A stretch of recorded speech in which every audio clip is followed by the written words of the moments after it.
Two, hello. Two. Two. Check two. What's up, everybody? I'm here. Hello, chat. Hello, chat.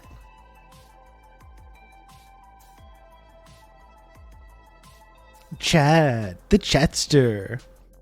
El Chatterino. As a music industry professional, can you explain why 2 is the number? No, I cannot, actually. No, I can't. I have no idea why it's the number. I have no... Probably because of the 2. Like, it's got the... You know, you see what the attack is. With the attack. Use some industry terms there for you.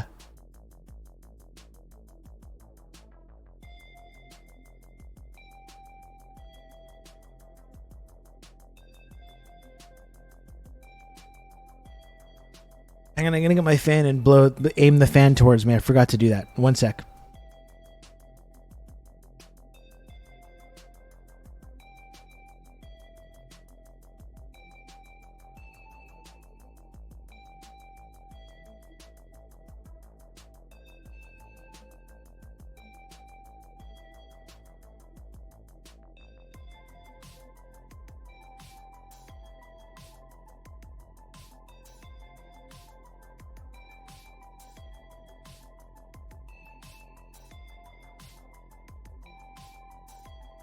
Okay, how's it going? How's it going, gang?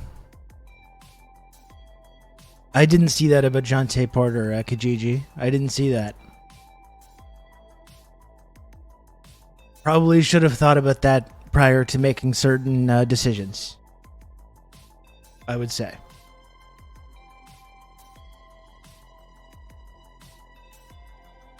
Oh, blowing hot air again. Yeah, that's right. That's me. That's what I do. I was so tired yesterday. I don't know if you picked up on it. When I did log off last night, I literally just I closed the stream, I stumbled over to my room, I lay down, and I fell asleep for like over 2 hours, which is rare for me. It's very rare that when I do take a nap, that it's for any significant length of time. But I was just immediately passed out. I was so tired.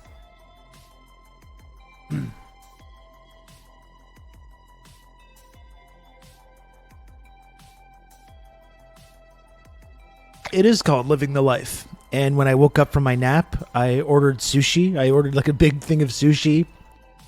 And I watched The Godfather Part 2. I took a 2.5 hour nap. I got a ridiculous amount of sushi and miso soup, and I watched The Godfather Part 2. It was a wonderful evening, honestly. It was a wonderful evening.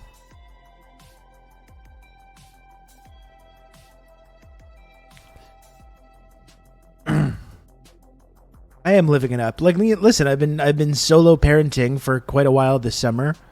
You know, it was about a month of solo parenting, which I really enjoyed, which I loved, but now that I'm not doing that for a couple days, yeah, it's nice to take advantage,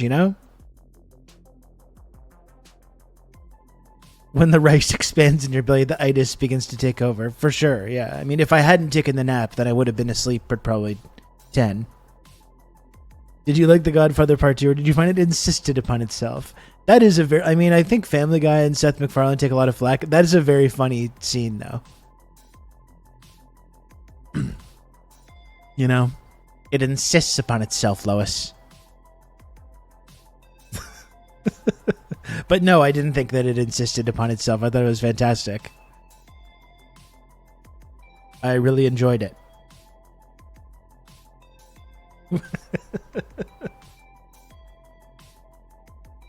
Did not care for it.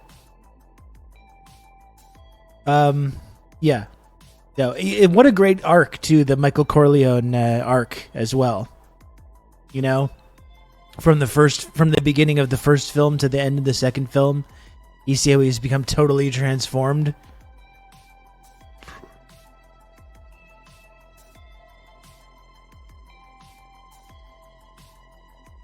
Oh, Fredo. I know it was you, Fredo. You broke my heart. Isn't the big smooch on the lips?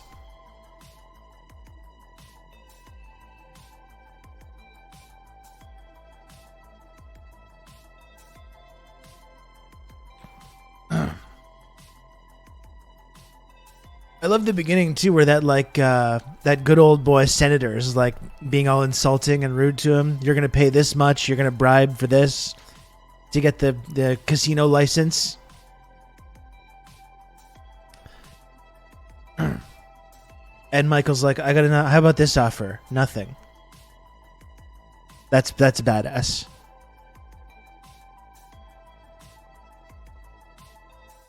Except for the regular fee, which you're going to cover.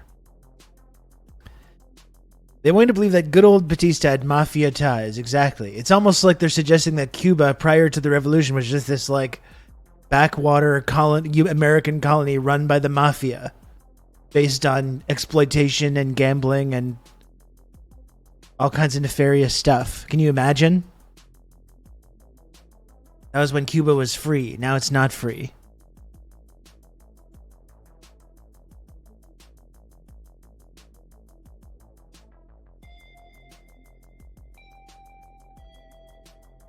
You get nothing. You lose. Good day, sir.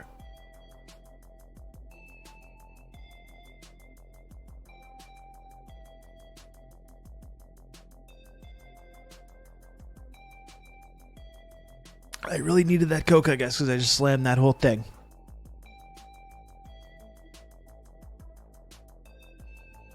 Oh, yeah, he's very scary by the end. And all the stuff that happens with his wife and everything. Oh, boy. Oh, boy. Great movie, though. I don't know what it took me 40 years to watch this movie. I don't know why, but I finally did. I finally watched one of the most famous movies of all time. And I call myself a movie guy. I sit here and call myself a movie guy, and I've just finally watched this goddamn movie.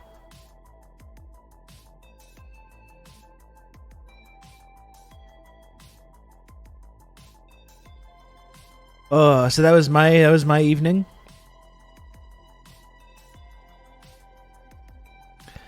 And what did I do this morning? I went out for breakfast.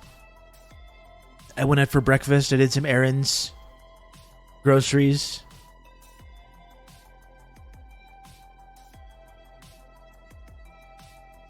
People are always saying, Rob, a movie guy, Russo. That's right. They do always. People are often saying that about me.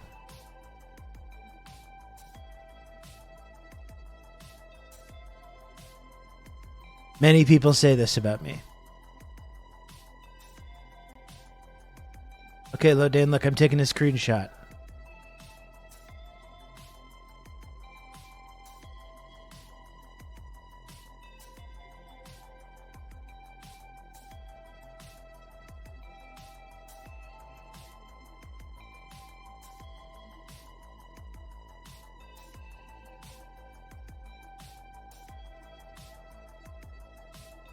I'm taking a screenshot.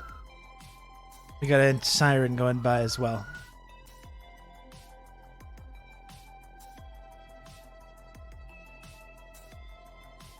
How was your night, Chad?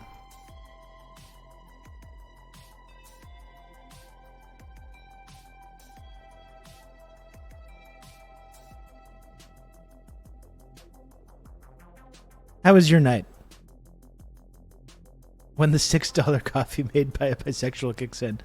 I mean, I don't want to comment on whatever the orientation was of the person that served me my breakfast, but I go to I see. I don't want to dox myself.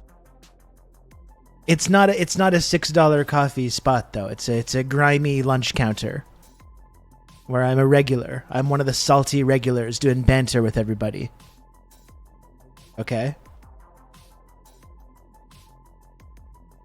You get a black coffee. There's a bag of milk on the counter, and that's it. It's the greasiest food, mixing it up with all the characters, and I am one of the characters now. Drinking the coffee. I already have bisexual made coffee. I made it. I'm the bisexual. Yeah, well, there you go. And I made it myself a coffee this morning, so as well. In addition, there's one thing though. The guy, because after a while, like the place just kind of cleared out, and it was just me sitting there. Rob's the weird communist in the greasy spoon. And the guy, like the guy was being very nice, like the guy that works at the counter, but he was like, "Oh, did you used to come here like back in the day when it was popular?" And I was like, "What? Like, when is back in the day? How old do you think I am?" Like, "Oh, you must have been here since back in the day when it was popular." I was like, "Excuse me."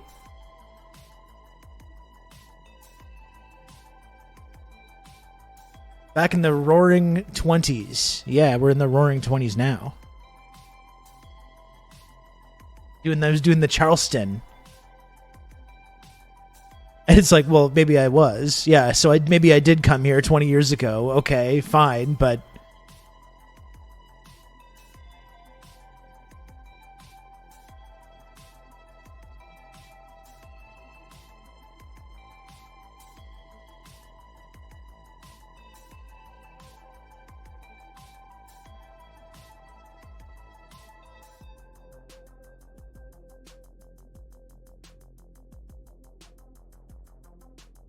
we kind of are. The amount of unrealness to the economics of our age is pretty similar. Yeah, I mean, what happened in the late 20s, early 30s, and then the late 30s, early 40s? I can't quite recall. How did that all turn out? It's probably not important. Who can remember?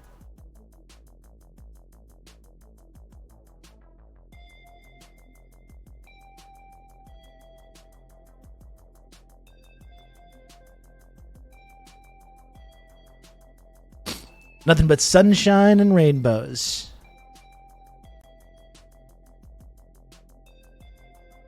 No need to look into it any further.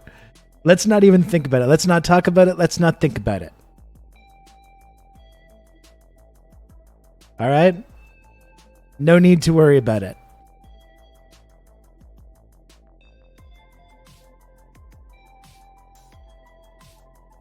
History started like 5 years ago. It started in February 2022.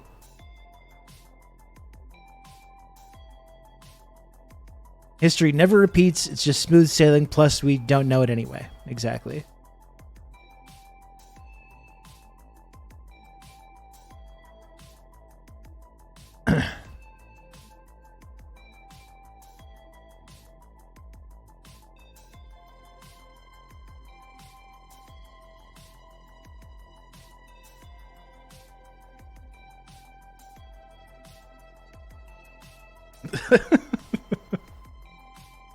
We joke, but that's real. Stock market types are real aggressive against any suggestion that things aren't great at all times, because the moment reality sets in, it all crumbles down.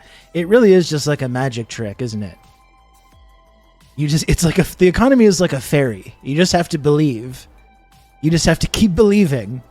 You keep clapping your hands and believing, and then the economy is real. And the moment you lose your belief, it's like, oh, fuck. Oh, shit. Tinkerbell economy.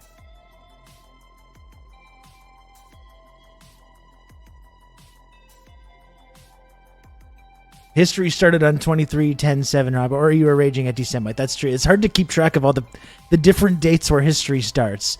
It really depends on the subject, doesn't it? It depends on what you're talking about. History starts at different points depending on like what you're referring to.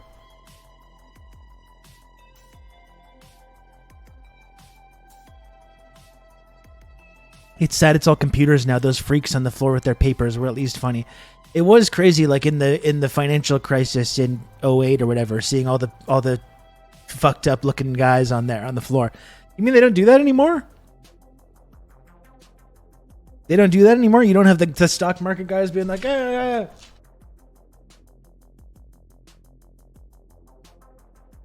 You don't have the stock market guys being like, clamor. You don't have that anymore?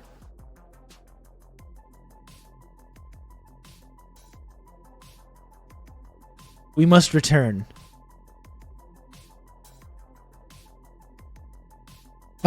Buy! Sell!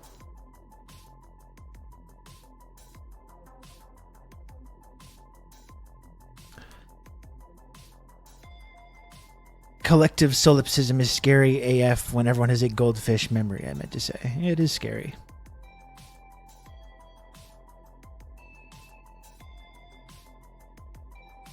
The one with the fastest machines make the most money, so machines are increasingly being integrated everywhere. God damn it.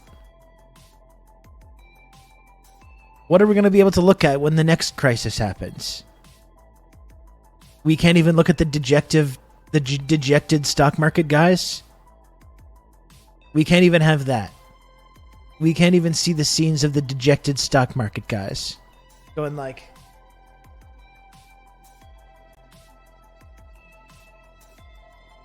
Look at the numbers! Look at the numbers! They're supposed to be going like this, and they're going like this! We need an AI rendering. Yeah, it's just going to be some guy with like 12 fingers. And like his arm going into his face. My stonks!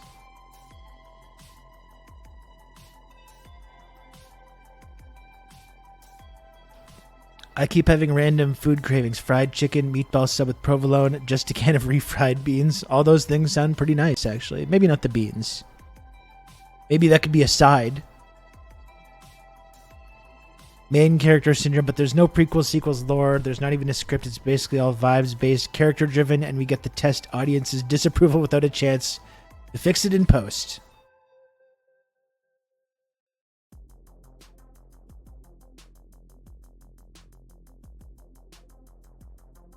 You can count on me. You're going to have good old Rob to talk you through all this. A computer holding two phones screaming, pork futures. Pork futures. That's our future stock market. Thank you, Gilf of Tonkin, for the 28 months. What has the world come to? What has the world come to?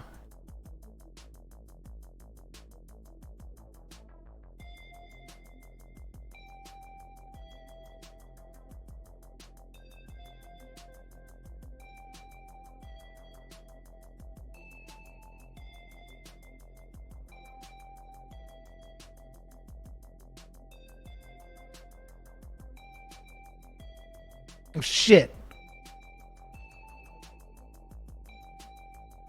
I just tweeted that I'm live, but I forgot to put the link.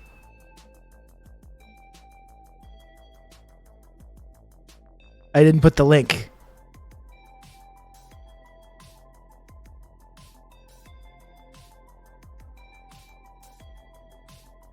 There we go.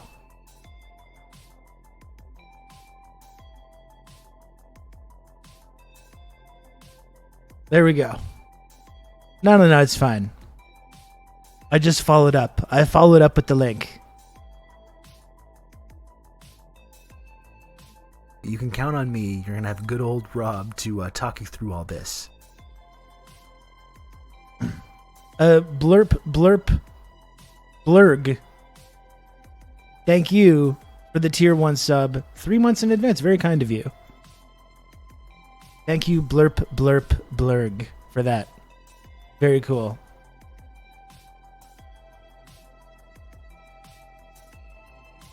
I kind of wanted to follow up on that flippant comment that I made a few minutes ago, but maybe it's best just to leave people's imaginations to come to their own conclusions on that one.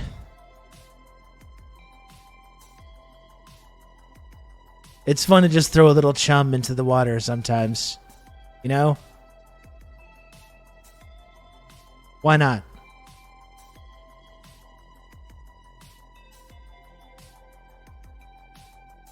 For all the parasocial freaks. Absolutely. Absolutely. So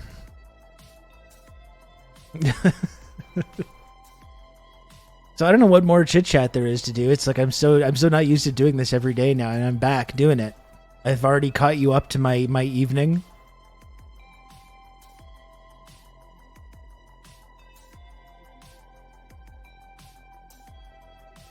I've come to talk to Rob. Has anyone seen Rob? No. There's only this handsome guy. I miss the Chumagos parking in a place with no reception. Well, I do appreciate that you're rushing back to be able to tune into the stream. I think that's good.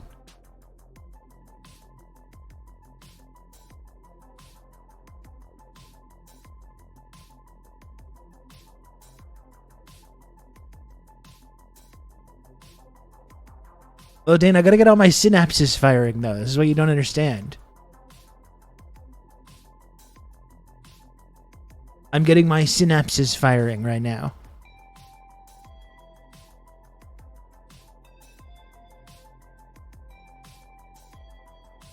Do cocaine before stream. That's actually a great idea. Seriously. I should do that. That would make the stream so much more exciting for me and for everybody.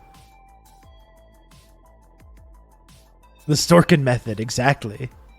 Have you considered Zins? I don't totally know what Zins are. Is it just nicotine? I don't totally understand what it is. Is it just like a little nicotine thing you put in your lip?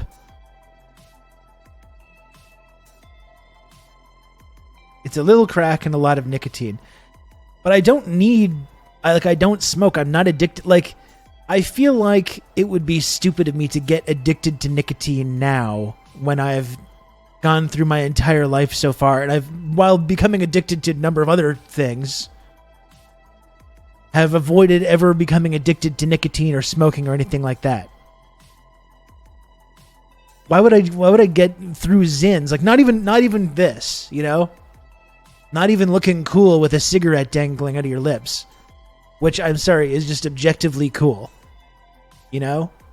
Not even that. You get addicted to nicotine from like this like little minty thing you're putting in your lip. That just makes no sense.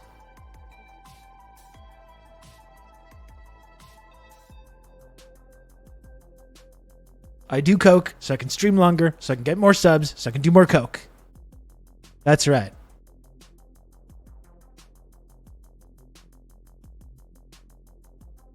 I'm much more addicted to looking cool than I have like a big pimple. Yeah, it's like you're getting addicted to nicotine, but you don't even get to do this. Oh, what's the point? How much are a pack of cigarettes now? Anyway, like $20. They're probably a lot, and I think they just passed like a new bylaw or a new law to make the disgusting images on the cigarettes even worse now. I don't know how I feel about that. You know, I feel like, don't people know that smoking is unhealthy now? Like, I don't even smoke, and I'm like, do we really have to have... It's, like, unpleasant to see when someone else does. And you have their package of cigarettes has all these, like, black, gooey teeth and lungs and shit on it. It's like, do we really need this? Who is this convincing? Who is this convincing here? You know what I mean? Like, at this point, you can't smoke indoors. You can't smoke in restaurants. And this is good. I agree with this. I don't think you should be able to do those things. Smoking in bars, restaurants, airplanes. They're not doing that. So if you are smoking at this point, you are just harming yourself. You know? You're in a designated area. You're not blowing secondhand smoke over a bunch of little kids. You know? So you know that it's unhealthy. You're being segregated. It's just, you're doing it to yourself. Like, just have a pack of normal looking cigarettes, you know?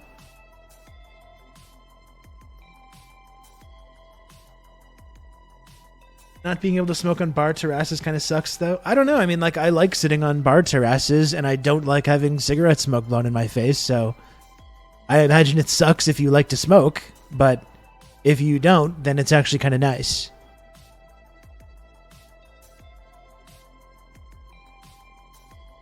You know, I just don't know who's being convinced by these like images of gross health problems. Who's being convinced? Who's like, I'm going to buy this one package of cigarettes, sir. And they get handed the cigarettes. Like, What? Like their eyes bulging out of their head? You mean to tell me that cigarettes are unhealthy? No. I hate the smell of cigarettes so much. It's so gross. I mean, I do too. Like, it's crazy now that how much rarer it is. Like, you can be driving in your car and see someone smoking on like a street corner and smell it like in your car. You know, it's crazy.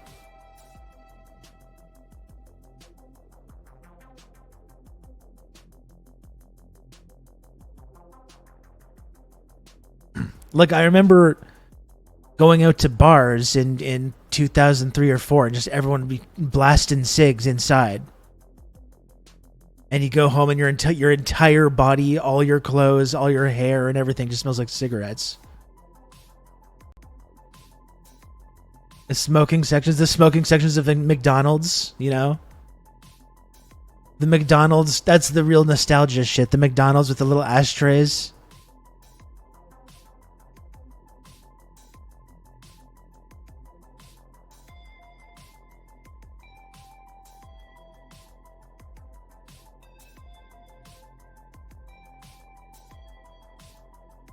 Smoke at McDonald's, you could smoke anywhere you wanted. That was the whole thing. But this is my point, though. I don't smoke. I don't really like smoking. I'm glad that we've cut down on smoking in these public places. I'm glad it is a health issue, a public health issue. I am glad that there's been efforts to like educate people about how dangerous it can be and how harmful to your health it can be. But people know now. That's my point. No one is being dissuaded by the images on the cigarette packages. If you're choosing to smoke now, you're doing so with full knowledge that what you're doing is going to possibly have negative health repercussions. There's no one that is choosing to smoke now that it's like just learning that cigarettes are unhealthy by images of like a gross tarry lung on their cigarette box. Sorry, blurb. I don't want to make fun of you for doing a typo when you're talking about your deceased grandfather. I'm sorry to hear that.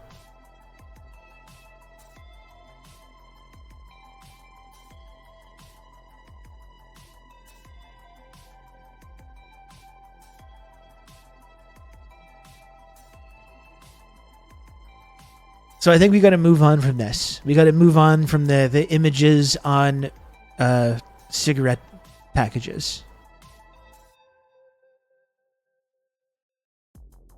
And that's what I mean. That's why I wouldn't do a Zyn. That's what got started this off, because it's just like I don't need to get addicted to nicotine now. And if I'm going to get addicted to nicotine, I'm going to look cool with a cigarette.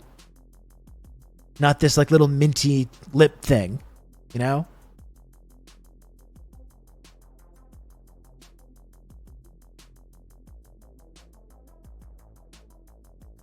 I think I've talked about it before, but I tried to start smoking a number of times. It really doesn't agree with me. I actually tried. I'm like one of the only people that I tried to start smoking and I just couldn't. I can't do it.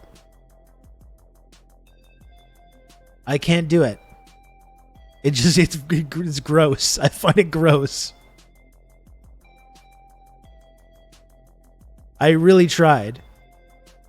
I've smoked a number of cigarettes in my life, and at no point have I ever been like, a nice cigarette. Boy, that hits the spot. You know what I mean? I don't really understand it. The people that have a cigarette the first thing in the morning, like I would vomit for sure.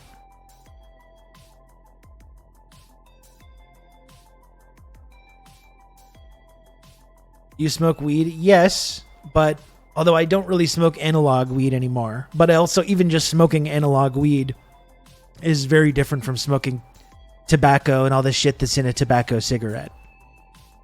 Like when I smoke a joint, I just feel stoned after. When I smoke a cigarette, I feel like my face turns green. I get dizzy. I get like hot flashes. Like I really feel like shit.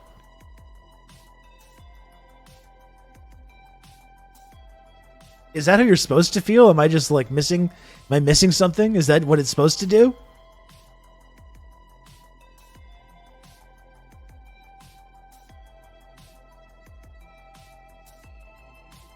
Somebody's never been to flavor country, and it shows. That's my new thing I can get into. Instead of Zin, I'm gonna get into dip. I'm gonna be doing a daily dip. I'm gonna have a little dip cup while I talk to you all.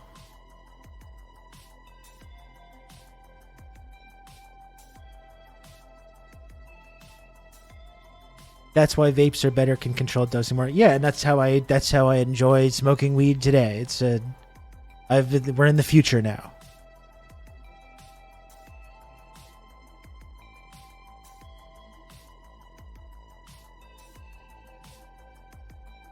Big fan of edible weed. I mean, I like that too, but I like doing this though. I like on, you know? Yeah, Lodane, like I definitely had problems binge drinking, definitely, and I did maybe smoke a little bit sometimes, but even then, like, again, it just makes me feel sick.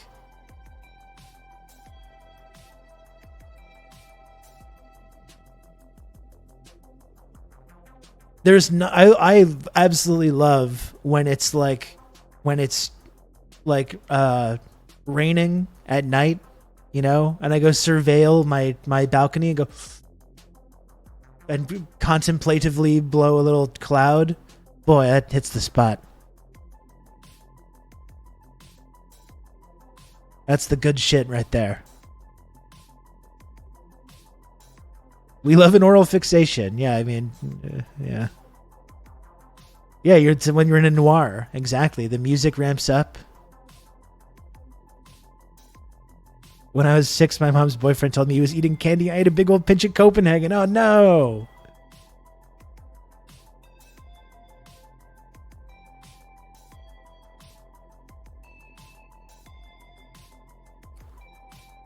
There's the scene in the Sandlot with the kids in the Sandlot. All the chewing tobacco.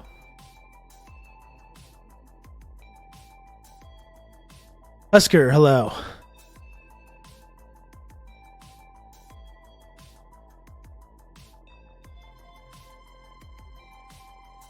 We doing film talk? We're mostly talking about smoking for some reason. I think I started talking about count on Zins. me. You're gonna have good old Rob to talk you through all this. Friends, countrymen, lend me your ears. Gets kicked out of Tenacious D. Human person, thanks for the 29 months. I really appreciate that. Thank you. Fucking Jack Black. What are we doing here? You're gonna turn your back on your friend of like multiple decades because he made a little joke about the president. Oh no, he made a little joke about the president getting shot. Oh boo hoo hoo hoo. Oh no. What's that? This is just pathetic. Oh my god. Oh no, don't joke about the president being shot. Whoa, it's so terrible. Oh.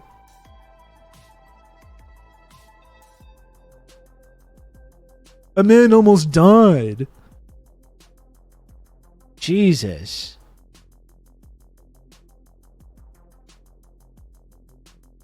And yeah, Doc, I don't know, we didn't really do much movie talk. I talked a little bit about The Godfather Part 2 because I watched that last night, but that was all we got, really. That was all the movie talk.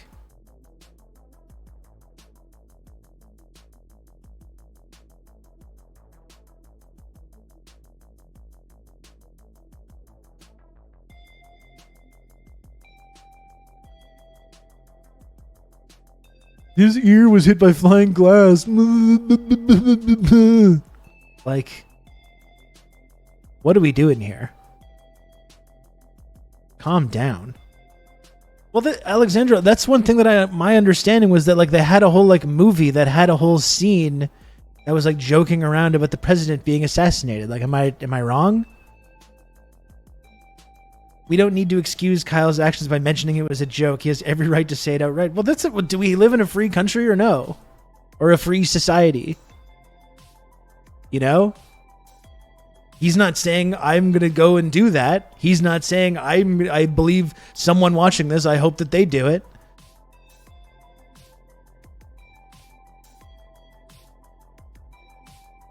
It's literally just stating your opinion. I wish that had happened. Maybe next time they'll get him. I don't know. Is that really that bad? Is that really so awful?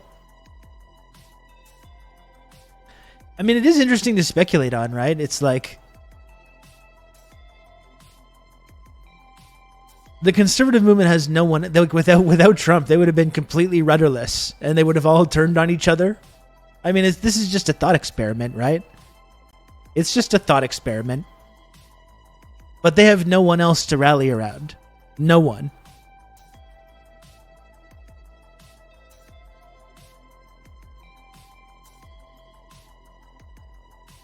Jack Black's Why Left the Left tour coming 2025. Well, he's like turning his back on his friend of multiple decades because of this comment about Trump's assassination. And then he's like campaigning for Joe Biden, who has sponsored a genocide of little kids. We can't joke around about political violence, but then he's going to campaign for Joe Biden, who's been sending bombs to a country that is dropping those bombs on little babies sleeping in tents. That's okay, though. That's okay to do. It's okay to do that.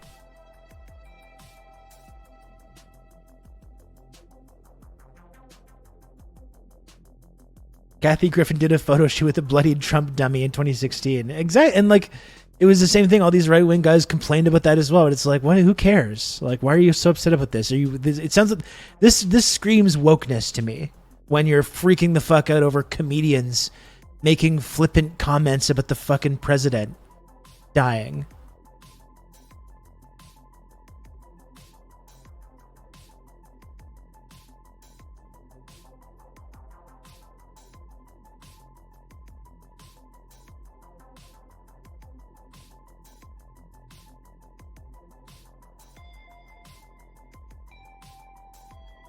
That half the country is making. Yeah, comedy's illegal after all.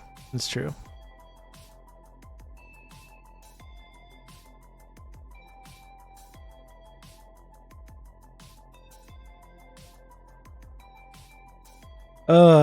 Yeah, it's just like so. It's the most boring comment to like become outraged over, and to not stand by your friend that you've been friends with for decades, who helped your whole career get started. I guess he likes getting those Hollywood millions or whatever, but like, is he gonna get cut off the Hollywood millions because his friend made a flippant comment about Trump's assassination? Like, Jesus Christ, on his birthday. Oh no, you can never put this guy in a movie again.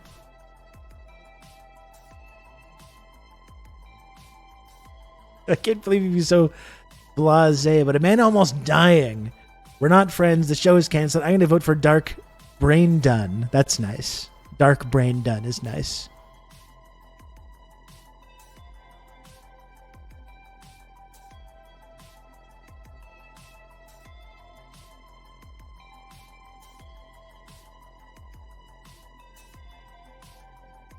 Scared Nintendo gonna boot him off Bowser. Or you could just not say anything for a week and then everyone will have moved on and forgotten about it. No one would even remember anything about Kyle Gass saying anything if they had just not made a statement for a week and not paid attention to it, and it would have been finished and no one would have fucking cared.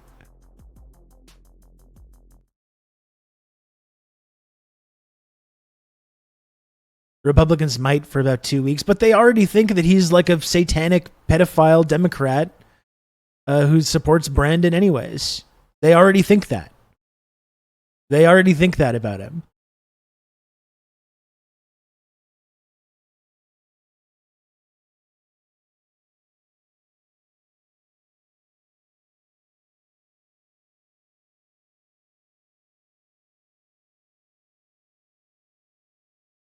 Hey.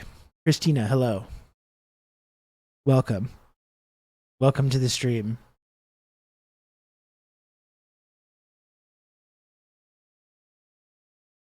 I don't know. It's just really sad.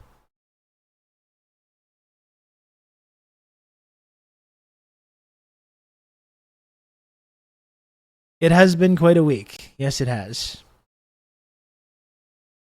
That's why we're here talking about the news.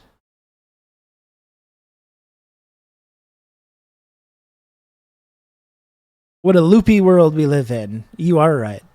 You're absolutely right.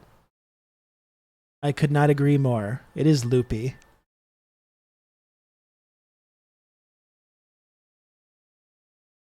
Ooh, don't joke around about Trump's assassination. Ooh. I mean, it just goes back to everything we talk about, the right and everything in cancel culture. No one is more easily offended than these people. Like, they simultaneously style themselves, comedy isn't legal anymore. You can't say anything anymore. Back in my day, you could joke around about whatever you want. Oh, you're offended? You're offended because I was mean about your gender? Oh, you've got blue hair? I'm a big, rough and tough conservative guy. I don't care what people say. You can joke about whatever you want. And then guys like the Kyle Gass is like, maybe next time Trump will be assassinated. And they're like, they just start crying. They just start crying immediately. Just sobbing. You can't say that. No, I'm so, it hurts my feelings. Like, who do these people think they are? It was the same thing with me with the MS-13 thing. Right? And I said that in the Fox News article about me when that happened. I was like, you can complain about woke cancel culture, whatever it is, or you can be offended at this joke. You can't do both. You can't have both. You can do one or the other. You can't call everyone like instantly offended snowflakes and then freak the fuck out anytime someone does a joke that offends your delicate sensibilities. You can't do both. You have to pick one lane.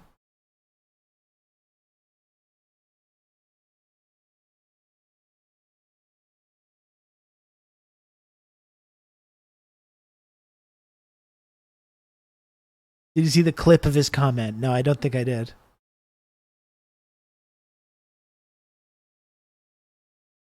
And it's his birthday. He can make these kind of comments on his birthday as a little treat.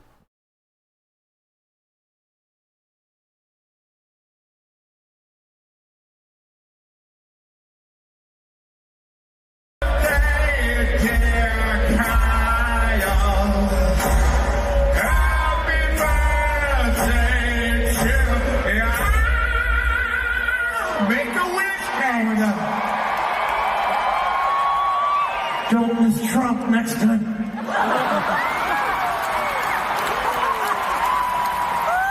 Thank you. We love you, kids. Max will take it backstage and cut it into pieces, please.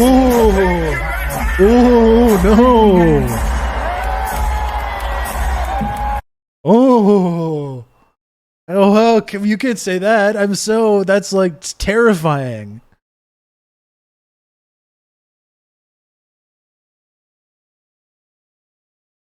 Come on.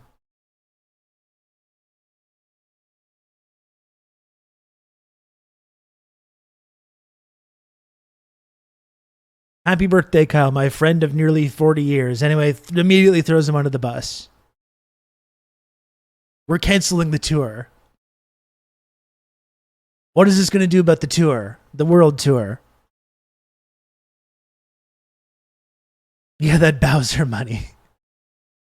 But is Jack Black gonna lose out on Bowser money because Kyle Gass at a Tenacious D concert makes a flippant comment about the attempted assassination of a presidential candidate who is a huge asshole? Is he really gonna lose out on his Bowser money?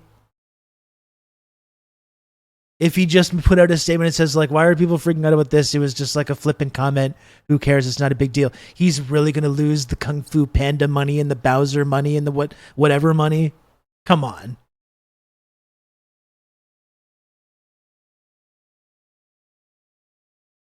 Criticizing politicians on stage is totally not rock and roll behavior. Oh, that's right. Chris Pratt's going to get him fired. Maybe that's it. Yeah, and this whole thing is supposed to be like a metal thing. Oh, it's so rock and roll. It's so metal. Oh, how can you say that?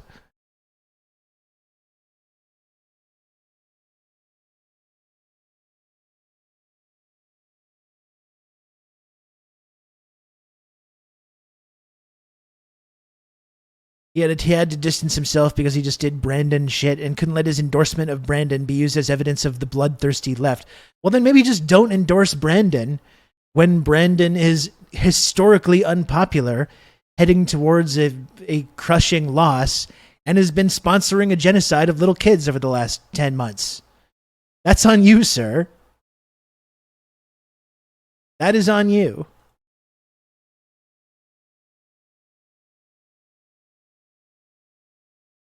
No, I know you're not. I know you're not. You can count on me. We probably and would have, good old Husker. Rob to talk you through all this. Hello, Rob.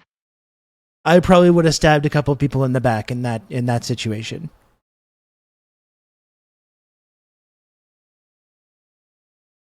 Hello, Squatch. Thanks for the 39 months resub at tier 2. Thank you, Squatch. I appreciate it.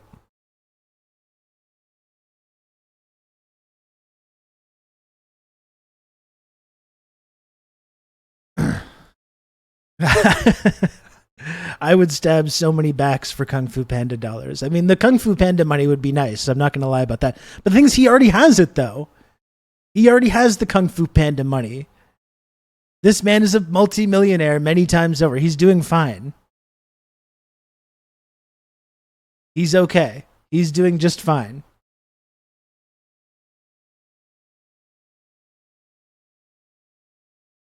Yeah, he's rich as shit.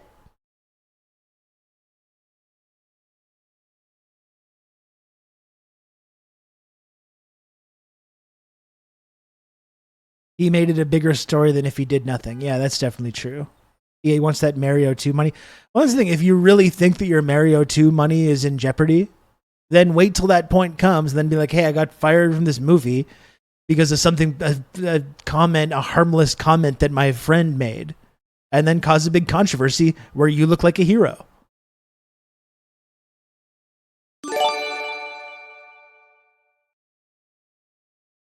Risk Inverse, thanks for the gifted sub. I very much appreciate the gifted sub at Risk Inverse. Thank you. A comment that millions of people have already made. Yeah, it's like, Jesus. What are we doing here? What are we doing?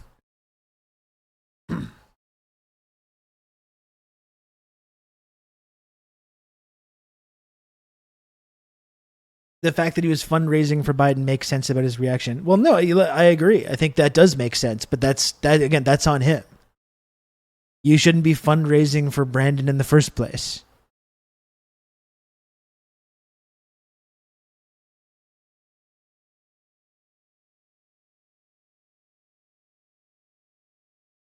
It's cool how everyone hates that incel shooter, but for very different reasons. Yeah, absolutely.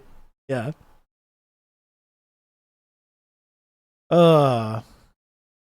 Anyway, this is why I gave up on having these sorts of parasocial feelings towards celebrities a long time ago. And I'm happy you did, Sean. And that's why I'm glad instead of having parasocial relationships with these kind of celebrities, harmful, toxic, you go ahead and tune into this program every single day of your life. You've made a wise choice, my friend.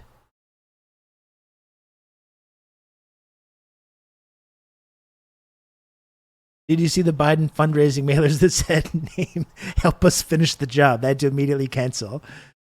That's so funny. See, if Brandon was really smart politically, they would have posted that thing right after, just with no context, the dark Brandon image, just like we drew it up.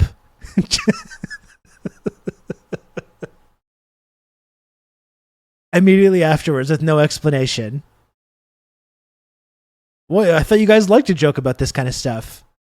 Locking up your political opponents and, lynching them, hanging them. You guys are always talking about that. We can't joke around about it. Yeah, if he was really dark Brandon, he would have leaned into it. I agree. That would have made me gain like a small modicum of respect for Joe Brandon if he had done that.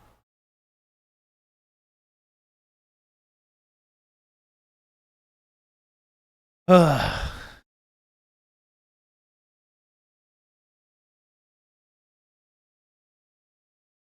Anyway, that's just embarrassing. What a sad state of affairs. They should have mean Dark Brandon with the eyes on the roof. That would have been funny.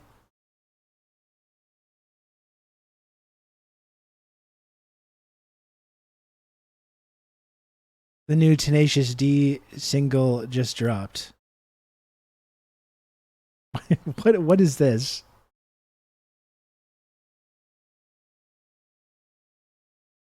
What is this? Let me change my title here.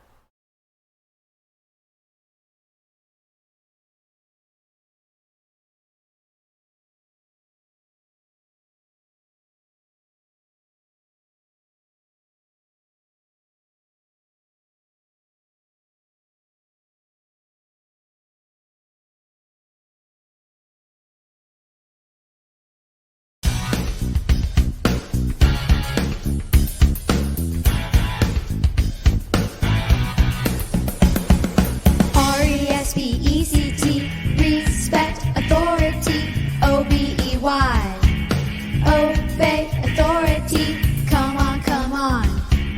Respect authority, come on, come on. Obey authority, come on, come on.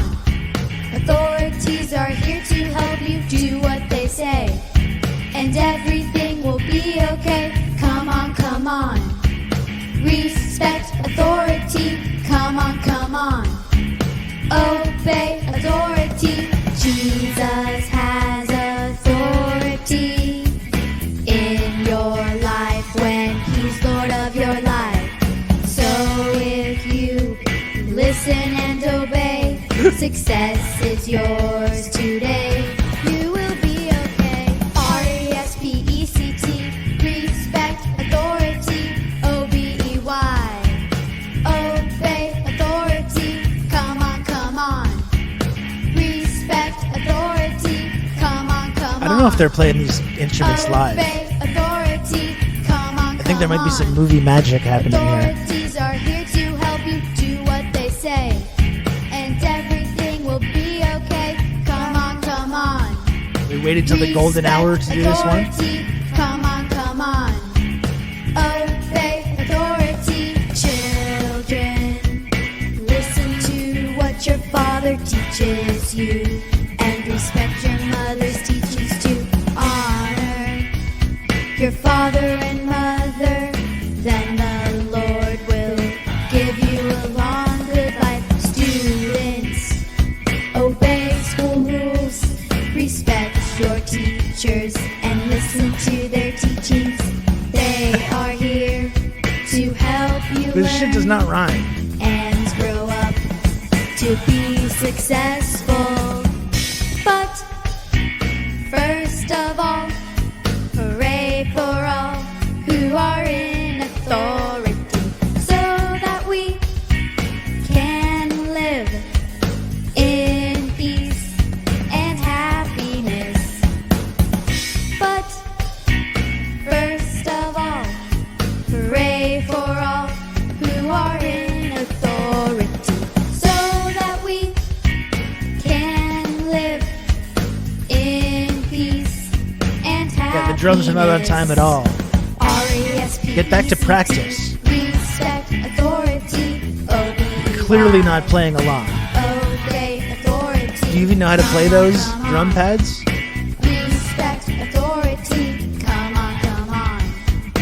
Obey authority, come on, come on. Authorities are here to help you do what they say, This is so long. and everything will be Like, if you're gonna make a song, if you're gonna like get your kids to make a song like this, give me 2:30. You know, give me 2 minutes 30. This song is almost 5 minutes long. That's way too long. That's way too much. Like, what is this fucking prog rock? Yeah, I'm going to say 2:30 max. In and out. Don't bore us, get to the chorus, is what we say in the biz.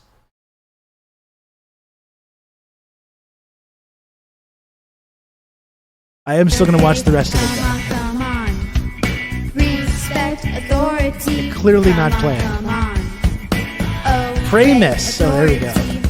Believers, honor God. Children, obey. It's on a 10-hour loop in Guantanamo.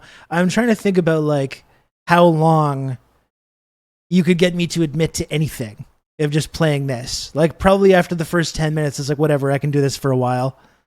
What's the amount of time though? 30 minutes? An hour? You know? Then I'm confessing to whatever you want. You know what I mean? Yeah, I started the Chicago fires. Just please turn this off. It was me. I would give up so quickly. I would just instantly surrender. Your parents, students, respect your teachers. Come on, come on. Come on, come on. Respect authority. Obey authority. Respect authority. Obey authority. Come on, come on. Wow. Hadn't heard that for a while. Did you see this? Hold on, I got something for you here. I got more musical content here for you. I enjoyed Tenacious D's new direction. That's right, there's their new single. We got You can more count on musical me and that content good here. Old Rob to talk you through all this. Sikalu Fakis, thank you for the gifted sub. Very kind of you. Thank you.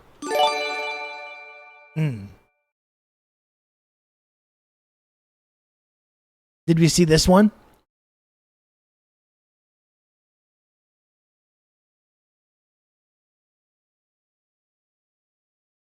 Did we see this one? This one, honestly, I take no pleasure in reporting this, but it's not bad. We wrote this about the attempted assassination of Donald Trump. Let's hear it. After the Trump shooting, this is the only thing we could think about. So we wrote a song about it. You can call him a lucky guy. They've been trying to take him down, and they just tried to take his life. And they come so close to taking the most loved and hated man in the world.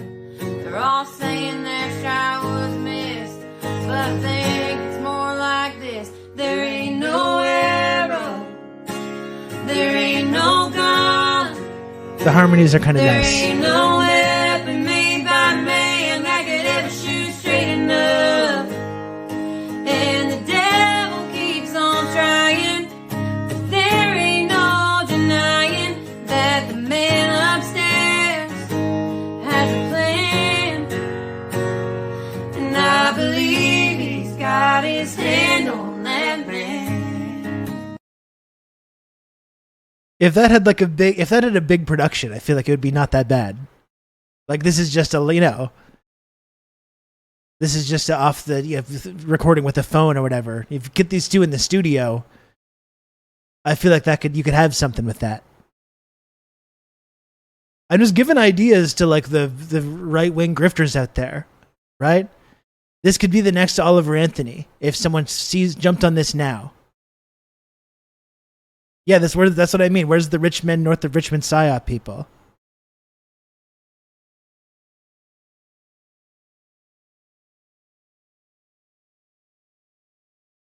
This is a good one too, Lucid. The Phil Oaks.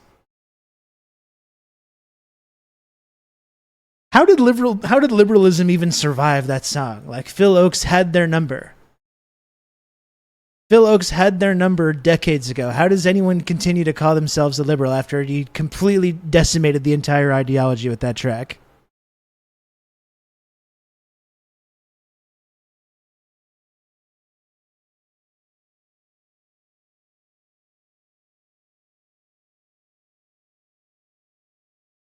What about this? This was from the convention, I guess. Baby. It's the mayor of Magaville, baby. Hey, you know who we voting for? We voting You're Donald very well. Trump, baby. America needs saving. America needs saving. We voting Trump, baby. November 5th, we going crazy. November 5th, we going crazy. Red pill poppin', swerving in the Trump. Republican 4G, Antifa knows what's up. Red, white, and blue, MAGA nation, throw it up. Black, white, and brown, all about a vote Trump. Democrat party gon' take your freedom. Indicting our president cause they can't beat. It's a two-tier justice system. Put America. But here's what I don't understand though. Like for the conservative movement though, I thought this kind of like look and sound and lifestyle, I thought that's the like urban liberal shit that they hate. Like just because the lyrics are pro-Trump, like they don't like this shit though. They don't like people that look and dress and sound like this.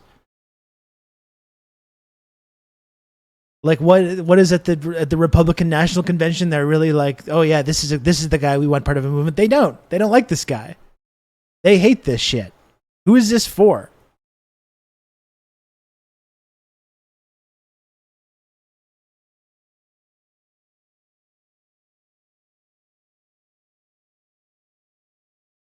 First, we the big. FJB, FJB, FJB, FJB, FJB. Let's go, Brandon. We voting Donald Trump, baby. America needs saving. America needs saving. We voting Trump, baby. November 5th, we going crazy. November 5th, we going crazy. Now I pledge allegiance to vote for Trump. There's a red wave coming, you gon' surf for what? In God I trust to take the devil away. Like Joe Biden up to throw the key away. Your propaganda ain't gonna work on me. Bidenomics is like you working for free. I demand reparations from every idiot that voted for Joe Biden, boy, period. Period. Nice. Joe is a fraud. And the bloodbath and the overall files. The media is the enemy of the people. The Democrats and the fake news always cheat. FJB, FJB, FJB, FJB. No, it's not Jada Pinkett Smith. Let's go, Brandon. We voting Donald Trump. It is Amber Rose. Lodane. America needs saving. America needs saving. We voting Trump, baby. November 5th, we going crazy. November 5th, we going crazy.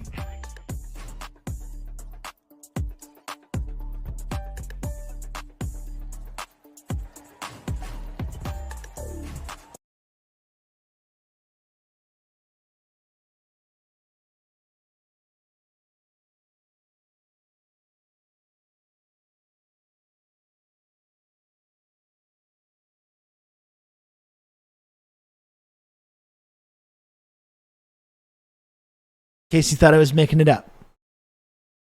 It would be funny if Vanilla Ice and Queen came together to sue them for that. Like, you can't come up with a beat? You can't come up with your own beat besides one that's a famous pop song and has already become a famous rap song? You gotta just make up a new beat. Find something else, you know?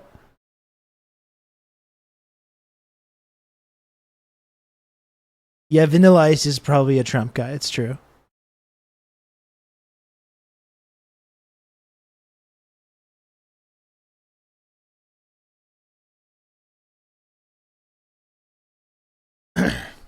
These are the people that Joe Brandon is losing to. This is what Joe Brandon is losing to. That's how things are going for them.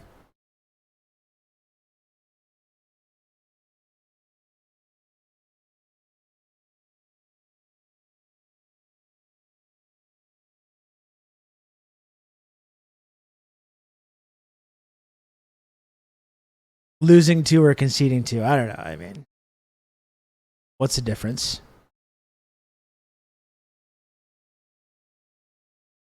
What's the difference? Got that January 6th type flow. Exactly.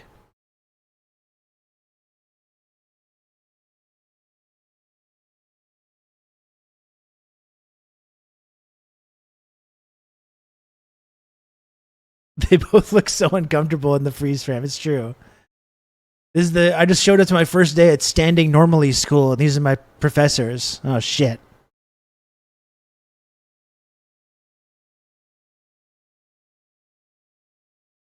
Robert Vanilla Ice Van Winkle.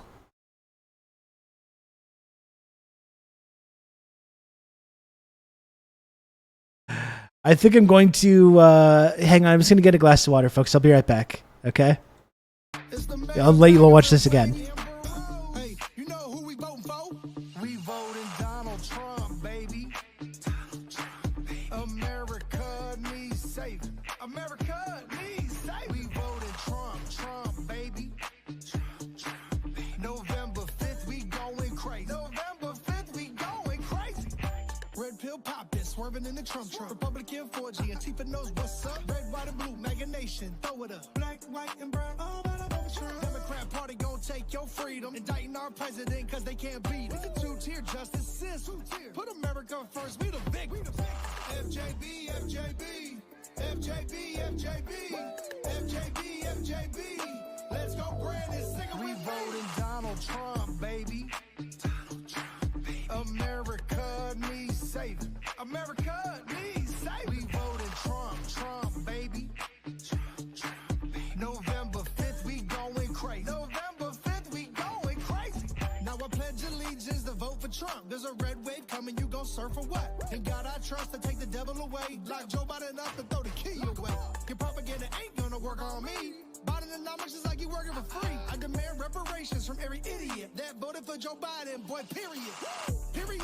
Oh, yeah, pretty bad.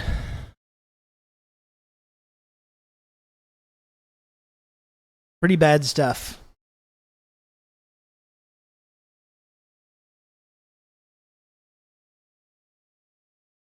Oh.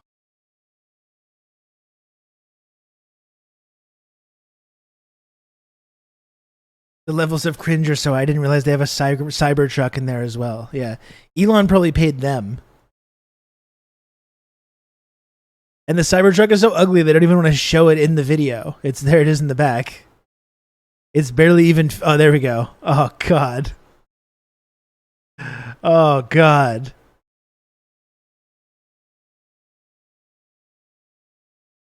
The verse about cutting the marginal tax rate of millionaires was great. Yeah, that's great. The big conservative populism. We're going to cut the social safety net and lower my boss's taxes, y'all. Okay. Wow, thank you.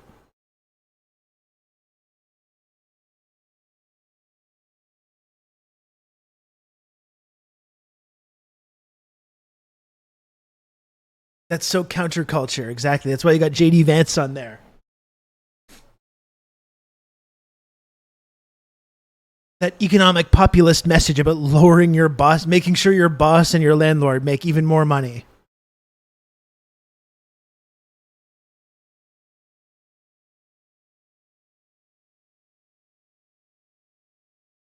Have we done Hillbilly Elegy Discourse? I mean, a little. I didn't watch the movie. You know, I've read a little bit about the book and how completely phony it is. And we've talked a little bit about it, how it was liberals that elevated Hillbilly Elegy because to understand the mind of the disaffected Appalachian working class Trump supporter.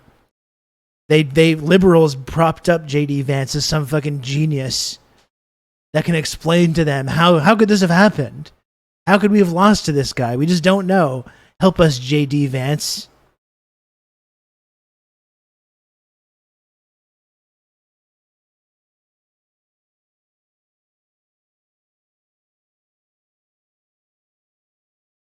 Lodane, you can fix her. I believe in you.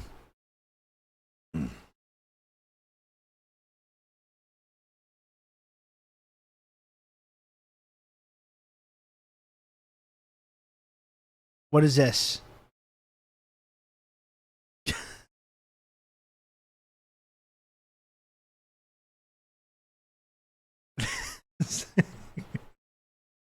That's really such a bad picture.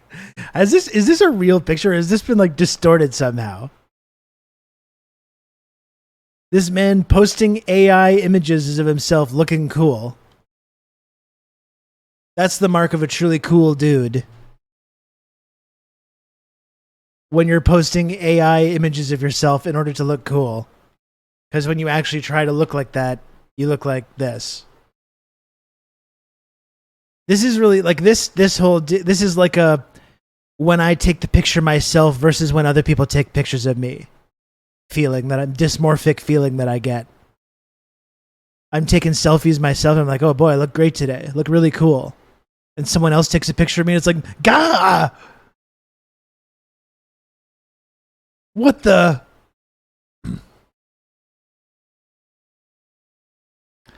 I get it, Elon. We've all been there. We've all been there, sir.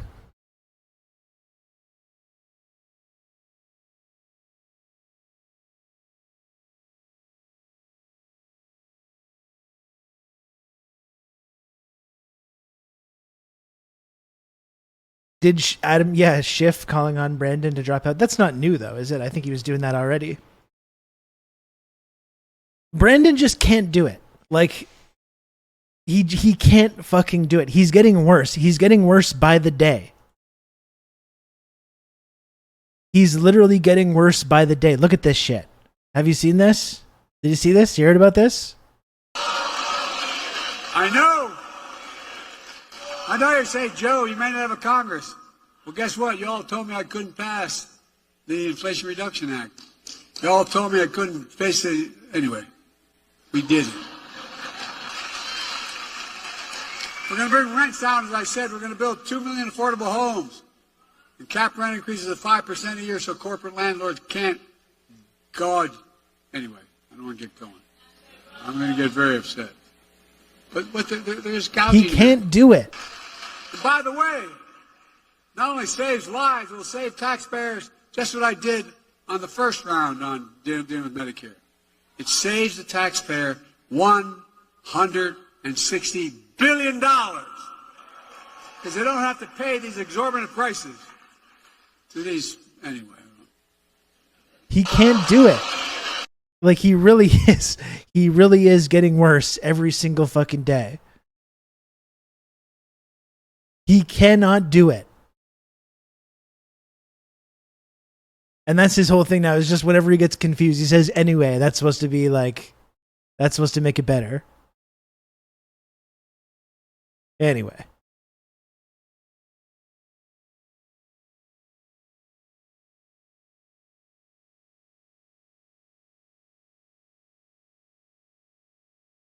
He cannot do it.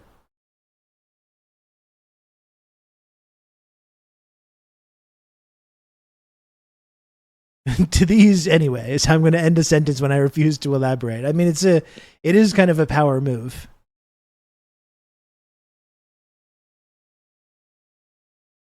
When you just clearly don't know what the fuck you're talking about, and you realize that, and you realize that the people that you're talking to also realize it, and you're just like, anyway. Throw a smoke bomb on the ground. The smoke dissipates and you're still there, just like... Anyway. We did do this in 2019. I was trying to find the clip yesterday when I was on one of my very first Twitch streams when I was talking about Joe Biden's inability to speak and his obvious cognitive decline.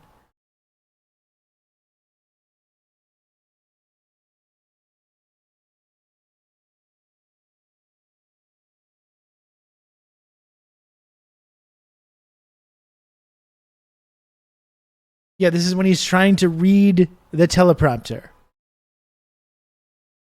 and then screws up his own policy. His own policy, which he never has any intention of actually passing. The idea that corporate-owned housing is able to raise your rent $300-400 a month or something, under what I'm about to announce, they can't raise it more than $55.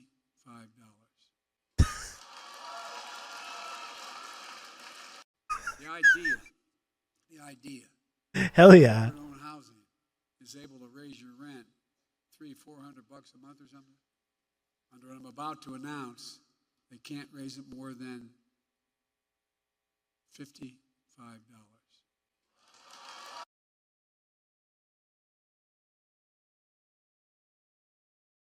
Yeah, that one was hard to hear. The volume's all over the place today. There we go. Well, you know, so he can still do some. He's still got old Joe has got some tricks up his sleeve still. I can't turn it up anymore. That's turned up as loud as it can go.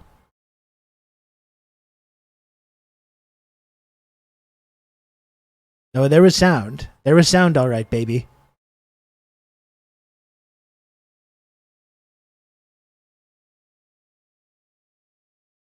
At this point, he's probably going to end up accidentally sending weapons to Hamas. Well, I mean, that would we would have to applaud that.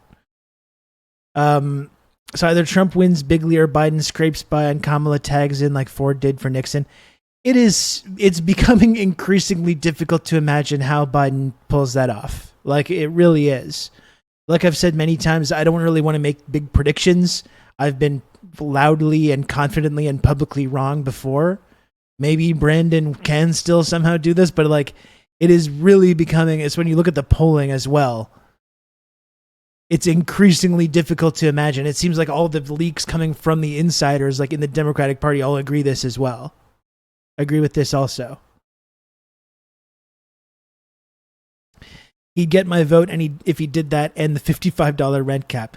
Well, this is the thing, and all the shit that he's promising now, medical debt, rent cap increase caps.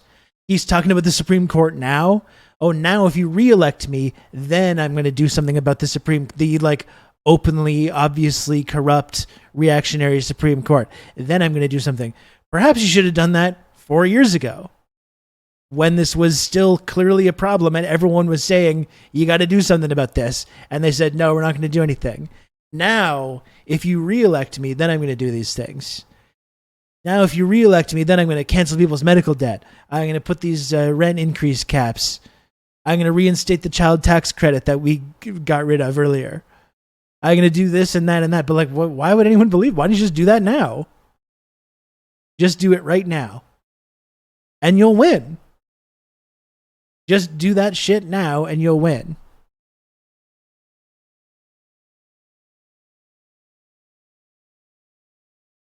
But he can't fucking do it. Like, he's really getting worse every single day. And all the interviews that he's doing to make everyone think that he's okay are all making the problem worse. Like that thing yesterday with like Lester Holt or whatever it was. What's going to happen if you have another episode like that? I don't plan to have another. He just like mumbles something like, what the fuck, dude?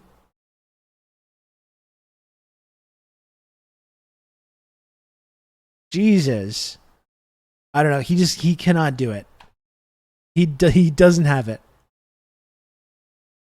To the extent that he ever had it, he no longer has it.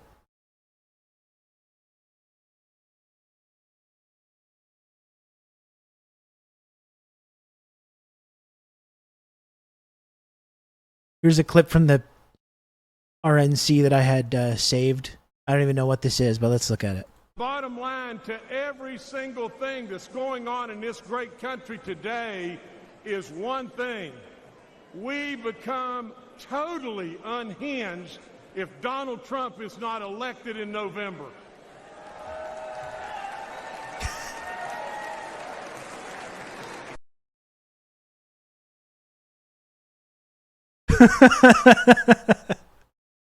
I actually think this dog would be a better president than both Biden and Trump. If you put this dog in the Oval Office, this dog would be significantly better president than either Biden or Trump.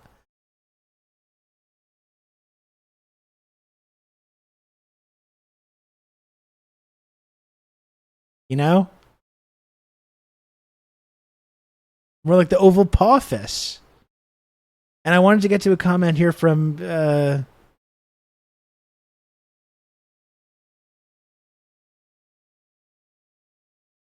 he's like the corpse of Feinstein, where his handlers are doing all the corrupt things on behalf of lobbyists. Yeah, exactly.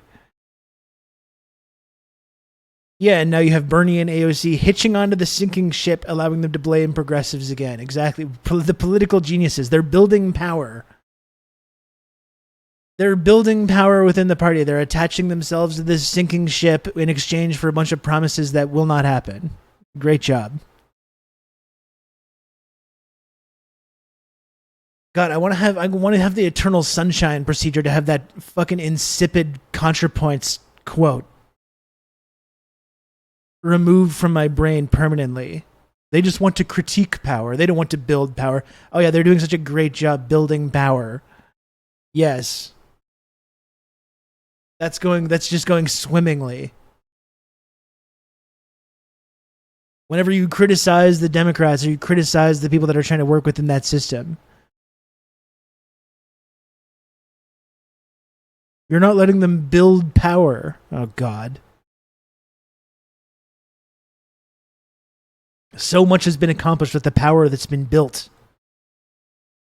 The power that's been built within the party. Look, they've gotten the ear of the president. They've been supporting the president for 4 years now. They've got his ear. And like when Israel starts dropping bombs on people sleeping in tents in Rafah, all these people that have been building power saying, "Sir, this is crossing your red lines, sir. Cut off aid to Israel right now." And then he just doesn't do it. And he just doesn't do it. And then they're like throwing on aviators being like, "You got to vote for this guy, Jack." No, you've done great. You've built so much power. It's scintillating. I've got chills. All the power that's been built here. Contra's out in the prairies building a people's movement while you're in the cities doing nothing. Yeah. She's out there getting the peasants to build forges in their backyards.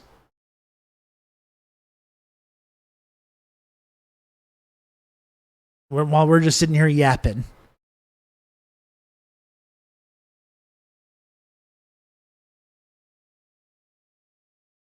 My best friend is still convinced AOC is like Lenin somehow. Listen, if anyone that's like part of this sort of like movement to like work within these big parties to pass, progressive agenda or a socialist agenda, if you want to call it that, if they just like they use this like influence that they've had to all of a sudden overthrow the government and install a socialist government, I will be the first to apologize. Okay. I'll be the first to apologize. I'll come right on here and I'll say, I was wrong and I'm sorry. I was wrong. I got this wrong. I wasn't familiar with their game. I will be the first to apologize. Please. Bernie tried to build power for 40 years and look what happened. Yeah, he built power for 40 years, including building a huge mass movement that wanted his agenda.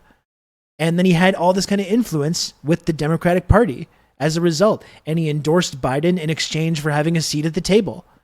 And he got Biden to campaign, and Hillary got them both to campaign on these not big, but these like progressive economic agenda. And then what happened when Biden was the president? His own party said, no, we're not going to do that. And Biden was just like, well, we can't do anything about it, Jack. Thanks for all the support, though. And that's what the 40 years of building power was led up to.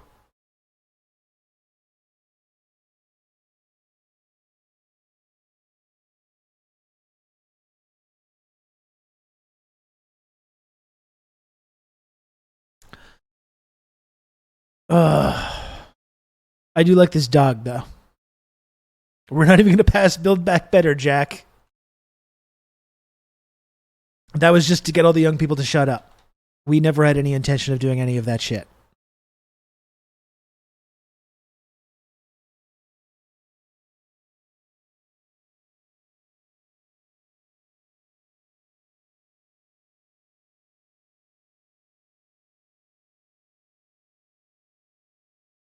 I'm always interested in seeing videos like this of like everyday Americans realizing how much of a fucking scam the economy is. I'm always kind of fascinated in this kind of video that we're seeing. Because you're not fat. Your metabolism isn't fucked up. You don't have an eating problem. It's not your age. You're just American. You're being fed poison that your body can't process. And that's why diabetes, cancer, and obesity are more rampant and prevalent here than any country in the world, for that matter. To further that point, you're also not lazy, right? You're just American. So you're overworked and burnt out. Where we start at 1 week of paid vacation a year, every other country, not exaggerating, every other country in the world starts at 3 weeks, and some are as high as 5 to 6 weeks of paid vacation time. And since we're giving ourselves a little bit of grace here, please keep in mind, you're not stupid. You're just American. They intentionally undereducate you with indoctrinated systems, standardized testing, and multiple choice questions that literally don't exist because apparently competing on a global scale isn't important anymore, huh? Also, keep in mind, you're not triggered, okay? You're American. You're propagated. Rage bait is a thing. It's actually the center of American marketing and media right now. You're also not sick. You're not sickly. You're not prone to sickness. You're just American. You don't have a healthcare system. It doesn't matter how much you pay. You have big pharma. You're a customer, not a patient. And since we're being brutally honest, you're also not a Trump supporter. You're just an American. You're sick of politicians, and well, he's marketed and propagated as someone who isn't. He still is. And to further that point, you're not a Biden supporter either. You're an American. When he You're reads, just I think so, hoping yeah. that Project 2025 and its fascist agenda doesn't get into office. It's already there. They've already laid the groundwork. To put things as simply as possible, you're not miserable. You're American, okay? You're living in America, and you were sold to the American dream. And all of us are starting to wake up and realize it's a fucking nightmare.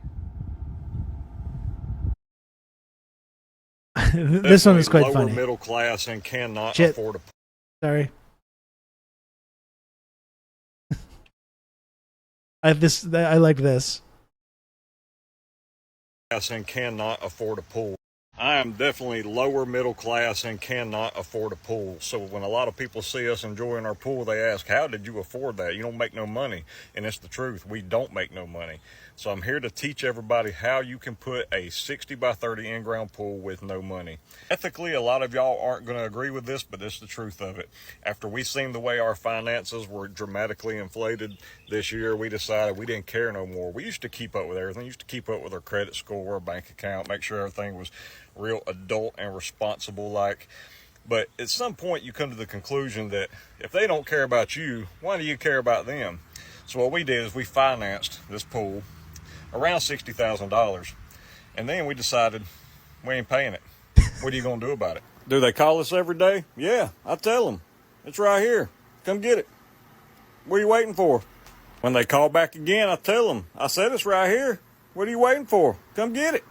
Seems like if I've already offered to give it up, there's nothing left to talk about. This video is made mostly in joke, but with a dash of seriousness. You see, we have broke out of the matrix. We do not care. There's going to be several people in the comments that are going to say words like lien on your house, judgment, collections. Understand, we do not care. Hence, I'm making a video that I hope to go viral. That's how much we do not care. Because what we've come to the realization of, they cannot unalive us or eat us. We still have ourselves, and we are tired. We are tired of what's happening. If it's F you, then it's got to be F them. But with a...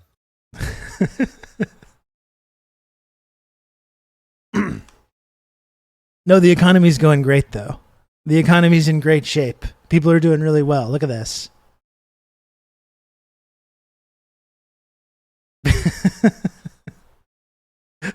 that just really popped me, this guy. Yeah, go ahead, take the pool. I really like that. We've already said that you can come take it back. I don't know what there else is to talk about.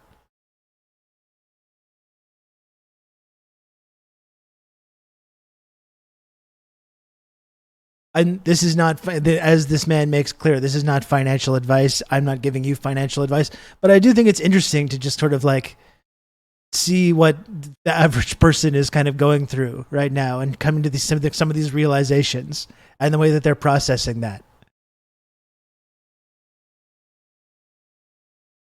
Is the Drew Pavlo, Will Stancil, Noah Smith sick fucks that say otherwise. I gotta say, it was a great decision on I just blocked Will Stancil. As soon as I saw Will Stancil start to like always get retweeted into my feed, I just blocked Will Stancil, and I don't have to see any of these comments.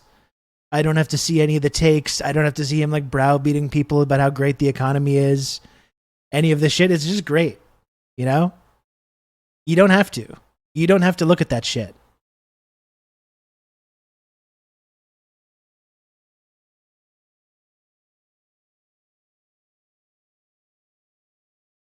No, yeah, the economy's just going really great.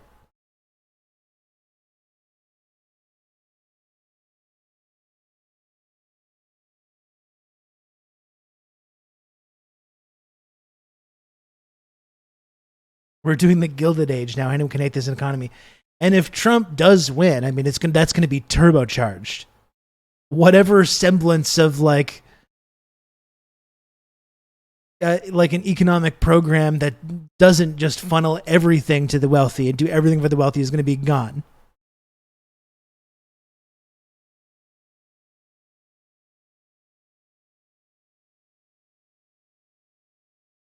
He's just even worse now. I mean, it is a good block. That's what I mean. It's like you see someone, it's like they've now developed an addiction to having everyone yell at them. Okay. And you take away their power when you just stop looking at it, you know? Trump's going to win. I mean, it's like I said, it's becoming increasingly difficult to imagine that's not going to be the result. And like I was saying yesterday, these are not. This is not like some unbeatable ticket. Trump and JD Vance, these two fucking psychos. You know what I mean?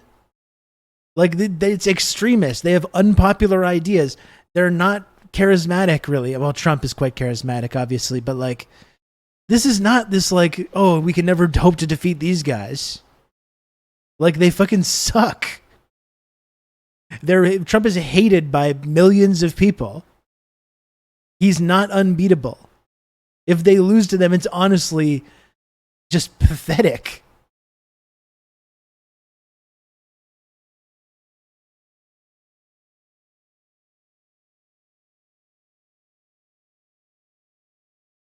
Dems will hate to make a moderate pivot to beat the ticket, but they're too afraid to even do that. Well, yeah, but now they're trying to start, because now the Squad and Bernie have throwing the president a lifeline. So they started to talk about these big economic ideas, which has no chance of ever passing, and no one believes it.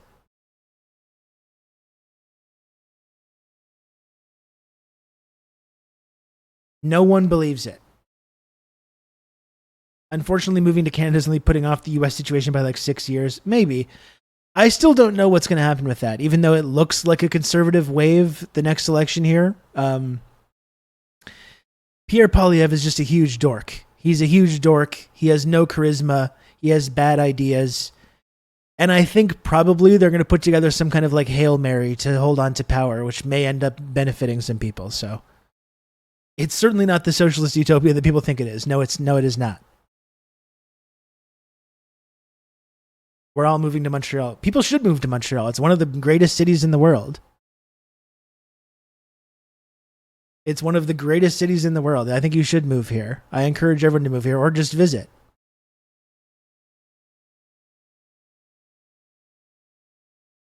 Can I please move to Montreal? I mean, if you need my approval, yeah. Okay. Yes, you can.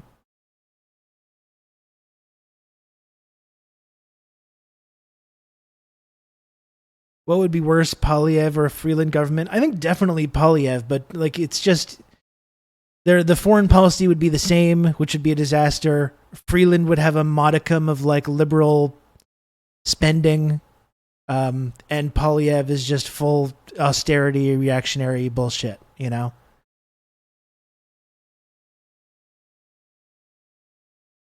Do I need to speak French for move to Montreal? You probably should. You can live in Montreal without speaking French. You probably should though. It's good to know. You go order your food. You can go and converse with people. Learn how to swear in French. It's fun.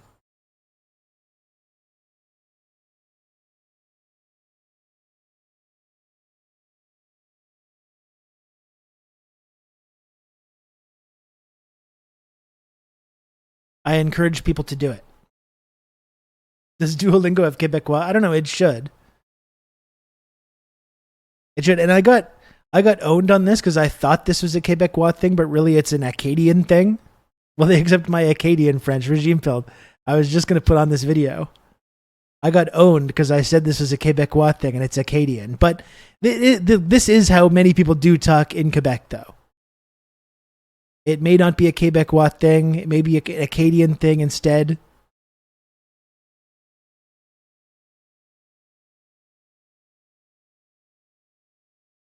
Comme Boss Baby? Boss Baby. Okay, Boss Baby is so unhinged. Ça me fait peur. C'est vraiment scary. C'est comme Uncanny Valley. C'est Uncanny Valley. Yeah. Je dirais que c'est on par avec la f***upness de des gender reveals.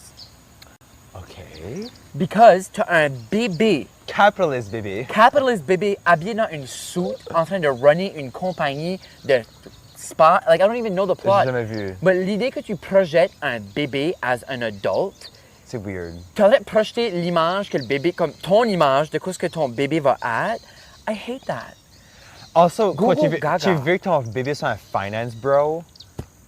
Is the bar Which, so low? I think culturally, on peut agree que des finance bros sont vraiment at the bottom tier of people we like to have around. I agree. Comme comme un bébé qui est le Wolf of Wall Street. I don't want that.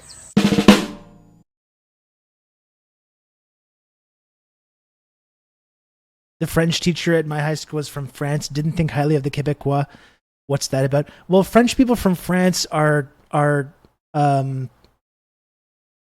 condescending to people in Quebec because it's like a backwater colony. And like the version, like they think about like the proper like London, Oxford educated English accent versus the, oi mate, we're going down to the pub and get a lamprey pie and me in it, and it's like that, you know. It's like that's the difference.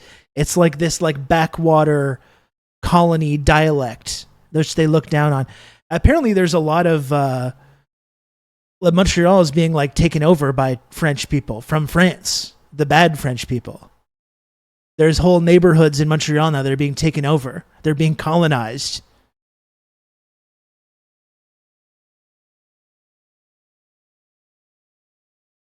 By even worse French people. Not again. Yeah. No, I know. Yeah, the plateau is Nouvelle France now. I know that it is. There's whole neighborhoods in the plateau.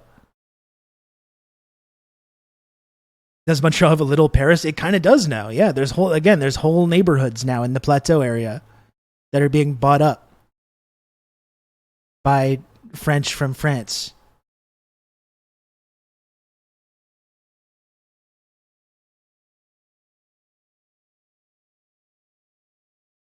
I'm in the plateau. Well, there you are. You're already in. You're living in it. You better start believing in a little Paris. You're living in it. I lived in the plateau for many years.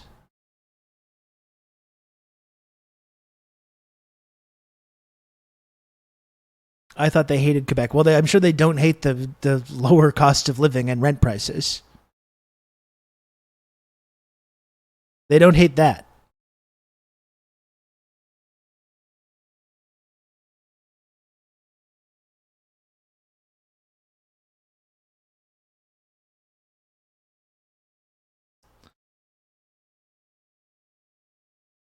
It sucks because they're gentrifying places that used to be affordable for artists and such. I mean, that's how it goes, right?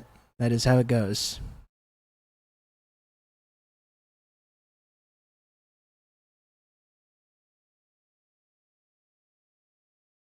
Maybe I might try to put on some like video content or something like that.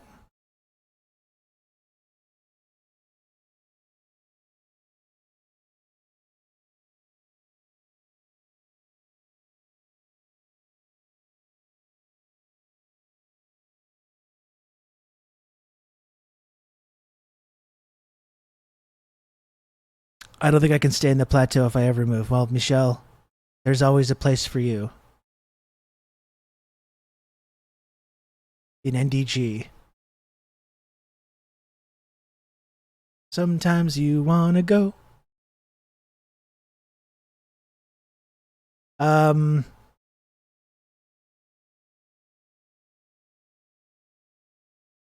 Yeah. Hey, by the way, if anyone wants to support this program, been live here for about 2 hours now, going on 2 hours. As you know, when I'm doing this show, the goal every single day is to try to make this little number at the bottom of the screen go up. I just took 3 weeks off, which has done a number on the number. The number has gone down quite a lot. So now we're trying to make the number go back up. So, folks, if you do enjoy this program, please subscribe or gift subs, bits, tips, or whatever it is. If you enjoy this program, I'm on here 3-4 hours a day, every single day, except for the other previously mentioned days when I was not. You can give me a couple weeks a year. You can give me a couple weeks a year to do some stuff on my own time, okay? It's a few weeks. Other than that, though, every single day, I'm over here on twitch.tv doing this show 3-4 hours a day. We laugh, we cry, we joke around, we learn about politics and history, and we have great conversations, interviews. I do journalism, all kinds of good stuff. I love to do it. I love the community, but the only way that this show can continue to exist is if the little number at the bottom of the screen does go up. So if you can, folks, please do subscribe to the program. It really helps me out a lot. I appreciate it a lot. We become friends afterwards. You can join the Friendship Triangle system. That's Twitch's only 2-dimensional triangle-shaped friendship access and trickle-down clout tiered reward system. It's the only such program that exists on this website. So really, when you're subscribing to this show, you're joining that system. It's helping yourself, okay? It's not just helping me. You can count on me. You're going to have good old Rob. It's not just helping me. It's helping yourself. Not another bean stain. Thank you for the 11 months of Prime.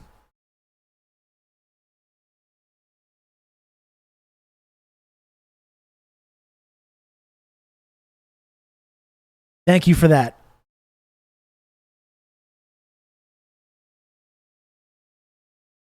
And I'll just take a little few brief moments for the rest of all the subs to come in. I'm sure the pipes are getting clogged. Those dang pipes over at twitch.tv get clogged sometimes with all the people clamoring to support this program. Gets clogged up.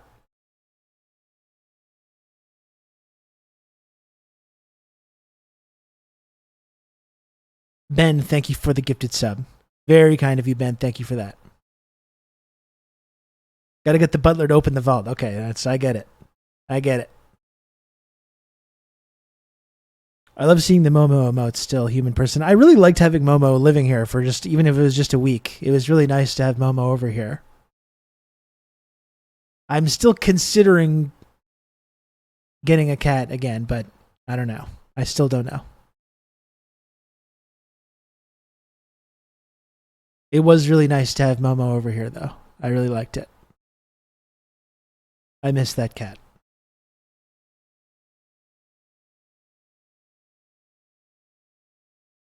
Oh, Danny boy. You can count on me. You're going to have good old Rob to talk you through all this. I just supported the revolution with my donation to a Twitch streamer. Thank you, Prybars, for the 16 months of Prime. That's all. That's maybe the most important thing about subscribing to this show is that not only does it support me and the work that I do, not only do you join this wonderful community, it's also doing politics. If you're unsatisfied with liberal democracy, capitalism, all these various oppressive forces that are dominating and controlling our lives, you support this program, and that's chipping away at that. That's slowly chipping away at it.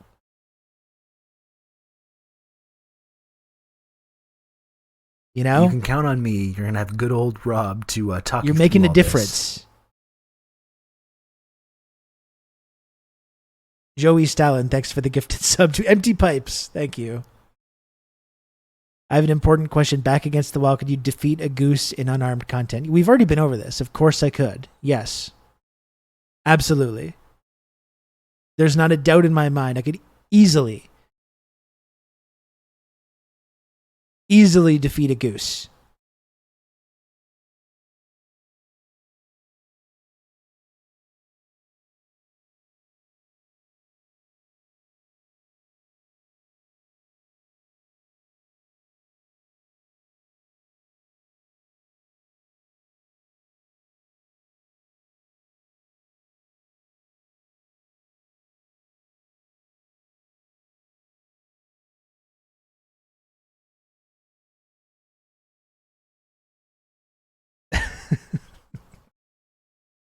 one giant goose or 100 small ones? I think how giant are we talking here?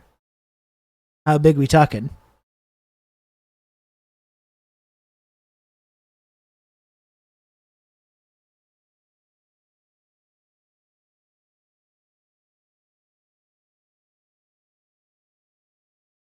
You mean the animal with the hollow bones? Yeah, for sure. Yeah, and the big, long, gigantic neck, which you could just easily grab a hold of.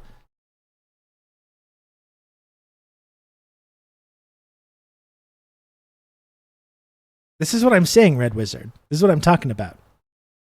Hollow bones are stronger, though. Oh. Is that true? I don't believe that. I don't believe that. I'm going to go ahead and disagree with that, despite having no knowledge of biology or any of that information. Risk Inverse, thanks for the gifted sub as well. Thank you, Risk Inverse.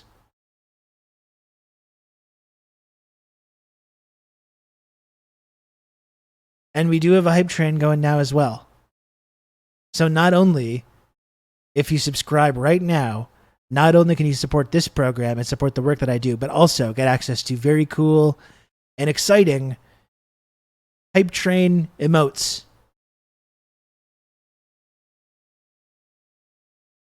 We're 20% of the way through level 2. A few gifted subs is going to get us to level 3, and we can all get some cool emotes. That's what we call a win-win-win. That's a win-win-win situation. I win, you win, we all win. Encouraging people always. Thank you for the gifted sub. That's very encouraging. You've just become an elite member of the Friendship Triangle. Now we're talking. Squatch, thank you for the 5 gifted subs. That's very, very kind of you, Squatch. I really appreciate that.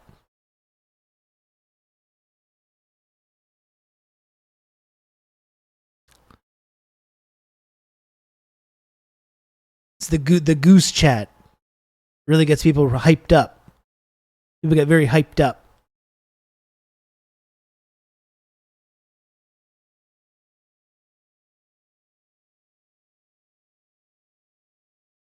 Like we've talked about it before, whenever you see like people being scared off by a goose or whatever, a goose attacking them, they're playing not to lose. They're fighting not to lose. They're not fighting to win. They just want to end the interaction. They want to get out of there. You know?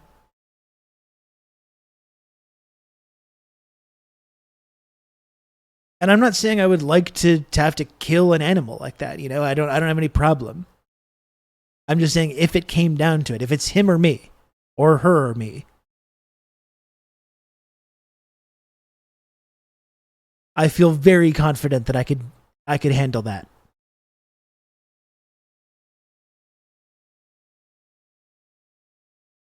We simply use the computer to mark up the size of the account. Gotta leave early to help a friend with their computer.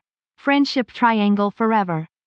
Dan, thank you very much for the 200 bits. Thank you for using the computer to mark up the size of the account. Thank you, Dan. That's a good alert. I think we undersell how good that alert is sometimes.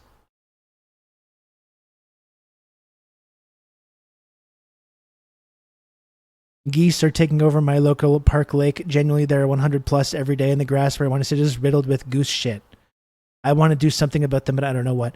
They're getting some of that problem as well in Brockville, where I grew up. The geese are just like taking over everywhere. Someone should do something about this. I'm going to run for office on a strictly anti-goose platform. No other economic agenda, no other social agenda, pure geese. Stochastic goose violence.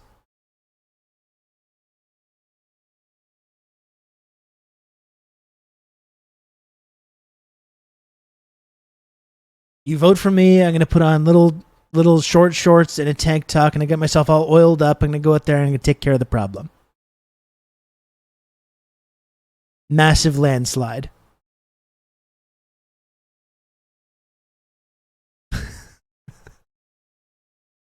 Gooseman bad.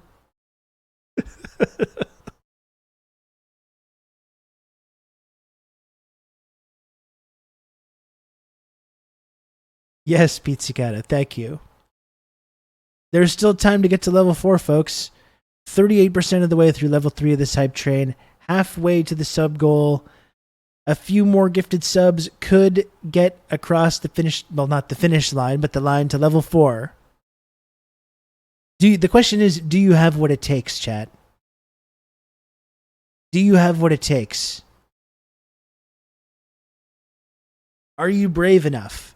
We've talked about this before. Fortune favors the brave, okay? To do what? No, to subscribe to this channel.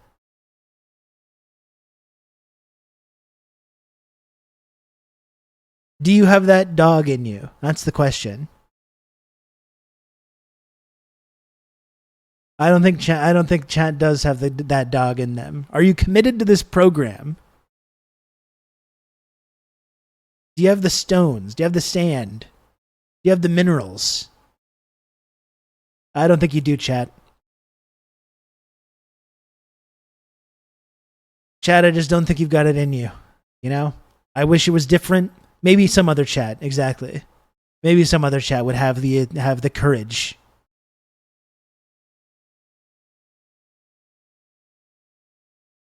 I guess that's not you, though. You know, that's fine.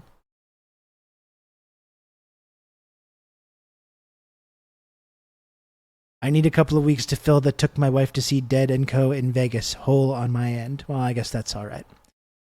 I guess it's all right that you spent quality time with your wife. I guess. Kijiji, thank you very much for the gifted sub as well. And Kijiji has been carrying the load over the last couple of days since I've been back here.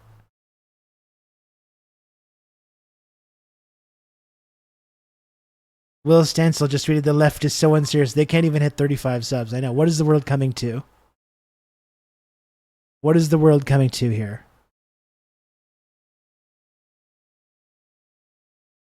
Deeply unserious. Okay, so I'm going to try and put on some like video content here.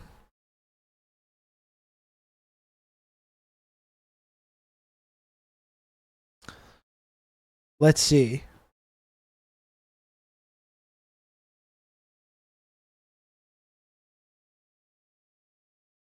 Let's see if I can find something to put on. Man, I might take a small little break. It's another thing that I'm not used to just sitting in this chair all the time. Perhaps I will do that. Perhaps I'll just take a short little break.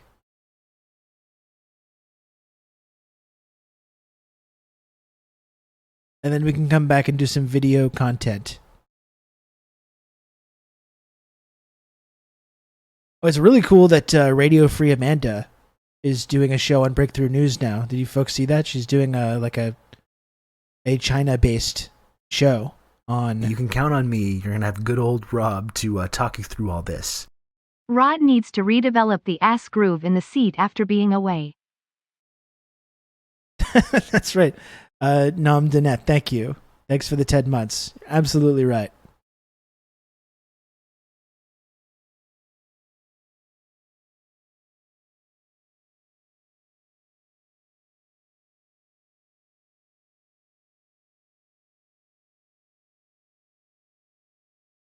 Barfcast, hello.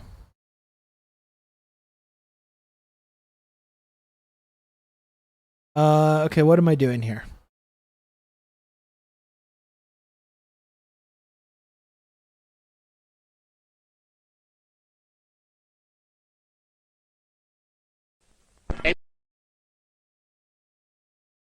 Okay, just gonna take a little short break, folks. I like this revamped lighting situation. I think I just got one more thing that I kind of want to do. What I kind of want to do is take one of those LED strips and put it on the outside of my shelf here. So it's gonna give my shelf a whole like glowing effect. I think I might try and do that.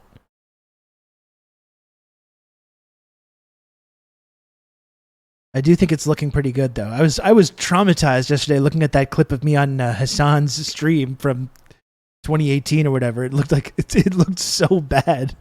It looked like I was calling him from like the 1970s. Jesus.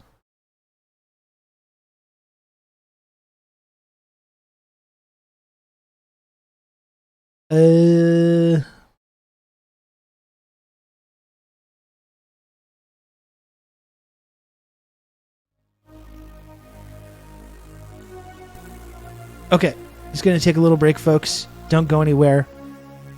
Look like one of the lone gunmen from the X-Files for sure. It was really bad. Don't go anywhere. I'll be back in 5 minutes. I'm just gonna take a little stroll around my apartment. Maybe get some more water or something. I'll be right back.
Okay.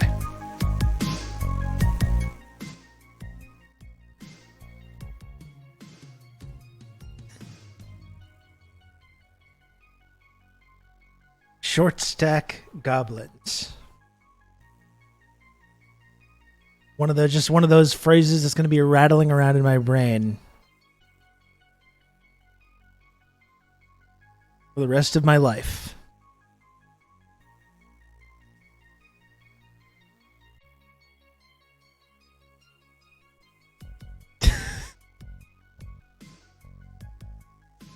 Jesus. Okay.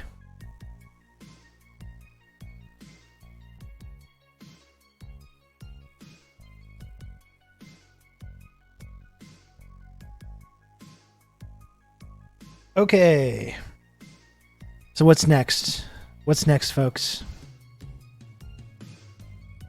What do we got?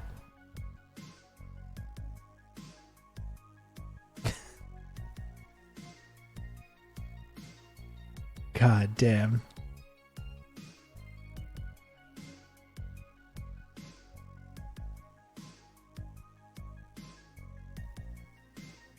Yeah, same, Diego. I don't know if that's a coincidence or what. And I don't really feel like looking into it.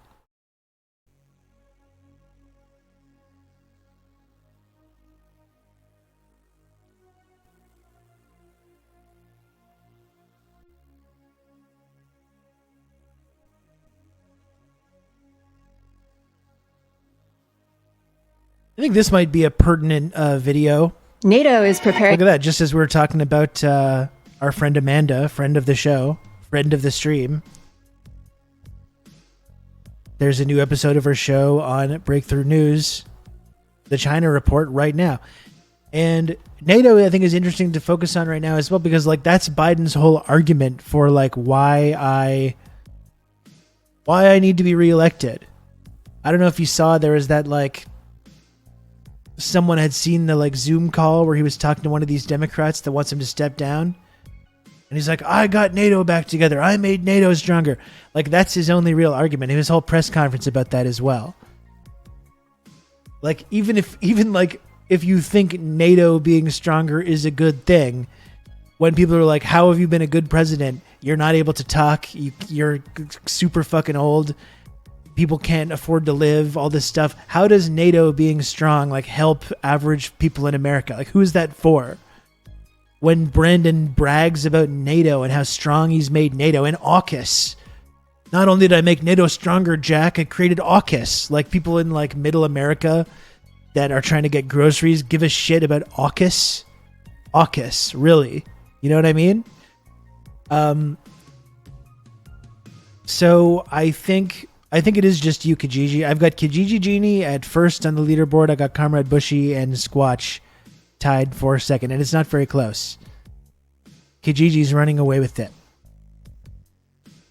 But so that's all he has to talk about, though. That's his whole, how he demonstrates how effective he is all this like foreign policy shit. And even if you're not one of us, like a tanky that believes that NATO and AUKUS are bad, and it's America that's the largest exporter of violence and terrorism, and it's America that's threatening China and other countries and not the other way around, even if you don't believe that, it's still like how is that supposed to reassure people that are not convinced by Biden's economic record, that think he's old as fuck, you know? Risk Inverse, thanks for another 2 gifted subs. That's very kind of you. Will starting World War III be good in the neoliberal calculations? Yeah, exactly. Like, why are you bragging about this? Yeah, it helps people that work in the MIC. Exactly. It's like, and that's all America, that's the entire American economy is just designed to ensure that people in the military industrial complex just continue to get billions of dollars from the money printing machine, you know?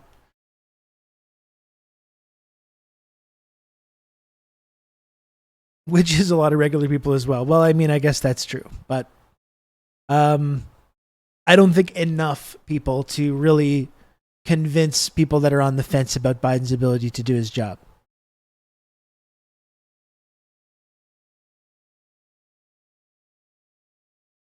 So the China Report with our friend Amanda Yee has a new episode here about why is NATO taking aim at China. That's not in the North Atlantic, and that's what AUKUS is for. But yeah, I think this is going to be a really interesting conversation. So let's hear it this report from friend of the stream Amanda, aka Cat Content Only, aka Radio Free Amanda, who did also say she sent me the link to the first episode, and she said that she'd be happy to come back on the show to talk to us. So try to make that happen later this summer. NATO is preparing for war with China. At its annual summit last week in Washington, D.C., the alliance laid out its plans to pivot toward the Pacific. We'll discuss this and more on the China Report.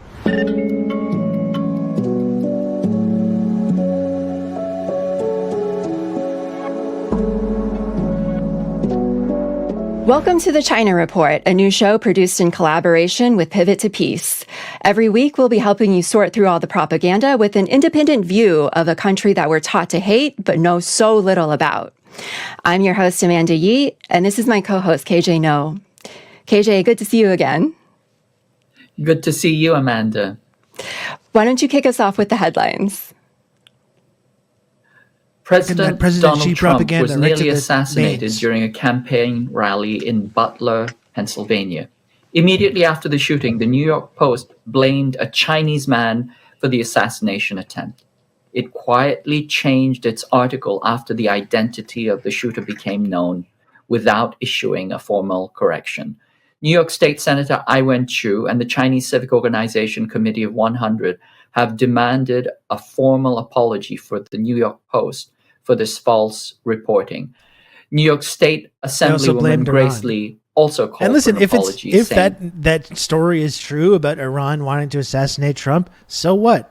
Trump assassinated a extremely important figure in Iranian society. No shit that they want to assassinate him.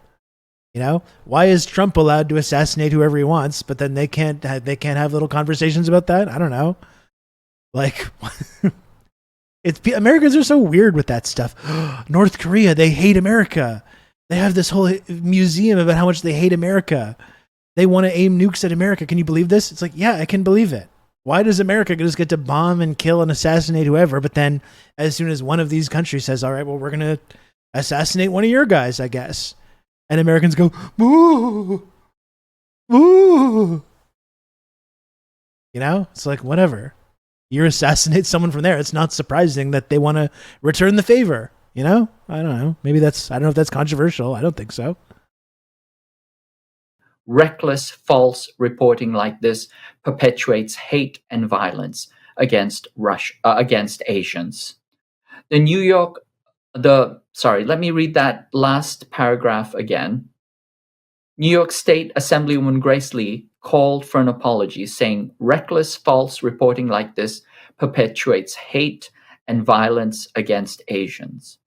The Rupert Murdoch-owned New York Post has a long history of publishing sensationalist, false anti-China articles, a theme that is constant in his other media outlets, the Wall Street Journal, the Daily Telegraph, the Australian, Sky News Australia, Fox News, and hundreds of other papers and outlets controlled by the media mogul's News Corp Corporation, where he's the chairman emeritus. Yeah, China blasts U.S.-Tibet-China dispute bill, vows to defend its interests. On Friday, President Biden signed into law the Tibet Dispute Act, which gives recognition to the notion of Greater Tibet and pressures China to secure a negotiated agreement on the Himalayan region. Tibet is part of China, though this new law appears to put that position into question. China's foreign ministry has responded by stating that the law... Again, like the U.S. government can just decide what China is and is not. Can other countries do that? Can other countries just say, like, well, we don't consider California part of America anymore? We don't consider... Because look, they've got a little like secessionist movement. Texas, you got a little secessionist movement. Alberta, we just don't consider these part of America anymore. It's like, well, it doesn't really work like that, though. grossly interferes in China's domestic affairs, undermines China's interests, and sends a severely wrong signal to the Tibet independence forces. Such attempts will never succeed, the spokesperson continued, adding, if the U.S. continues down the wrong path, China will take resolute measures to firmly defend its sovereignty, security, and development interests. In the 1950s and 60s, the CIA used feudal Tibetan theocratic elites to foment an armed secessionist uprising against the newly formed PRC, training thousands of guerrillas in Colorado and Wasn't airlifting Tibet the most unequal country in the world? Well, I don't know about what the rankings are, but yeah, before the Chinese Revolution, there was slavery in Tibet. There was feudalism, which sometimes I think we completely ignore when we talk about this. And when our rock stars do these big free Tibet concerts, that history is completely ignored, which is kind of interesting to me. Vast amounts of weapons and materials for war. 6,000 assembly workers of Samsung Electronics Union braved monsoon downpours last week to protest working conditions. The union has declared an indefinite strike, the first in the 63-year-old history of the company. Samsung Electronics, which manufactures chips, phones, and consumer electronics, is the flagship corporation of Samsung, one of the largest conglomerates in South Korea. Samsung was an integral part of the corporate military dictatorship alliance that developed South Korea, and the country is sometimes referred to as the Republic of Samsung. Samsung assembly workers, many of whom are women in their 20s, 30s, and 40s, are striking for a wage increase and a defined bonus structure. Previously, workers for whom bonuses constitute up to half of their salaries found that these bonuses were not tied to their own productivity, but rather to the market profitability of the division, something they have no control over. In the past year, Samsung saw losses of 80% in its memory chip division due to its being forced to comply with U.S. chip sanctions on China that were aimed to undermine China's tech industry. The company socialized these market losses due to its corporate policy, cutting expected bonuses from 50 to 100% of salary to 25, 12.5%, or even 0%. This year saw a rebound with South AI Korea, market this incredible economy, though, and compared workers to sought DPRK. to recoup previous losses, demanding a salary increase and an end to the unfair bonus system. Korean corporations such as Samsung, SK Hynix, and Taiwan's TSMC are key players in the U.S.'s Interesting Trump attempt comments to about box out Taiwan China today as well. technologically as the U.S. escalates to war against China. Cuba and China expand cooperation. Visiting Beijing this week, Cuban Deputy Prime Minister Jorge Luis Tapia noted the prospects to expand cooperation with China, specifically in the agricultural sector. The Deputy Prime Minister stated the new possibilities of Chinese training and technical assistance, obtaining seeds with highly productive potential, and accessing new technologies. Presidents Xi Jinping and Miguel Diaz-Canel have both identified the agri-food sector as a prioritized area to address Cuba's need for food sovereignty. Currently, the island nation imports 70% of its food. In Beijing, Tapia visited several poultry and pork companies and production centers, which are leaders in the application of science, innovation, automation, and biotechnology. I bet Trump called it Chinese Taipei. No, but what he did do is the same thing that Trump always does. And this is what when we talked about this yesterday, we talk about this often when it comes to Trump. These people that have this delusional idea that Trump is some kind of is a threat to the deep state interests or whatever, something like that. And, which is nonsense. But what isn't nonsense is that there does seem to be a kind of conflict between Trump and certain elements of the security state or the deep state or whatever you want to call it. It's not based on some kind of ideological difference that Trump has, though. It's entirely based on Trump saying in plain language what these geopolitical relationships are about. And what Trump said earlier today or yesterday or whenever this quote happened, he talked about Taiwan. and is like, Taiwan destroyed our chip industry. Taiwan's doing really well. Why should we just be giving Taiwan charity? If they want protection, they should be paying us. So that's the problem. That's why if there's any conflict with Trump and these kind of factions in like the intelligence community or the deep state or whatever you want to call it, it's based on him making these kinds of statements, which is being honest about the relationship and not obfuscating it under this like layer of respectability politics and all this bullshit about human rights and all the things that you're supposed to say when you're referring to a place like Taiwan or Ukraine or Israel or any one of these Western proxies. He openly talks about it, that it's like a mafia style protection racket, which is what it actually is. And that's not Trump doing something good because he has this like coherent ideology.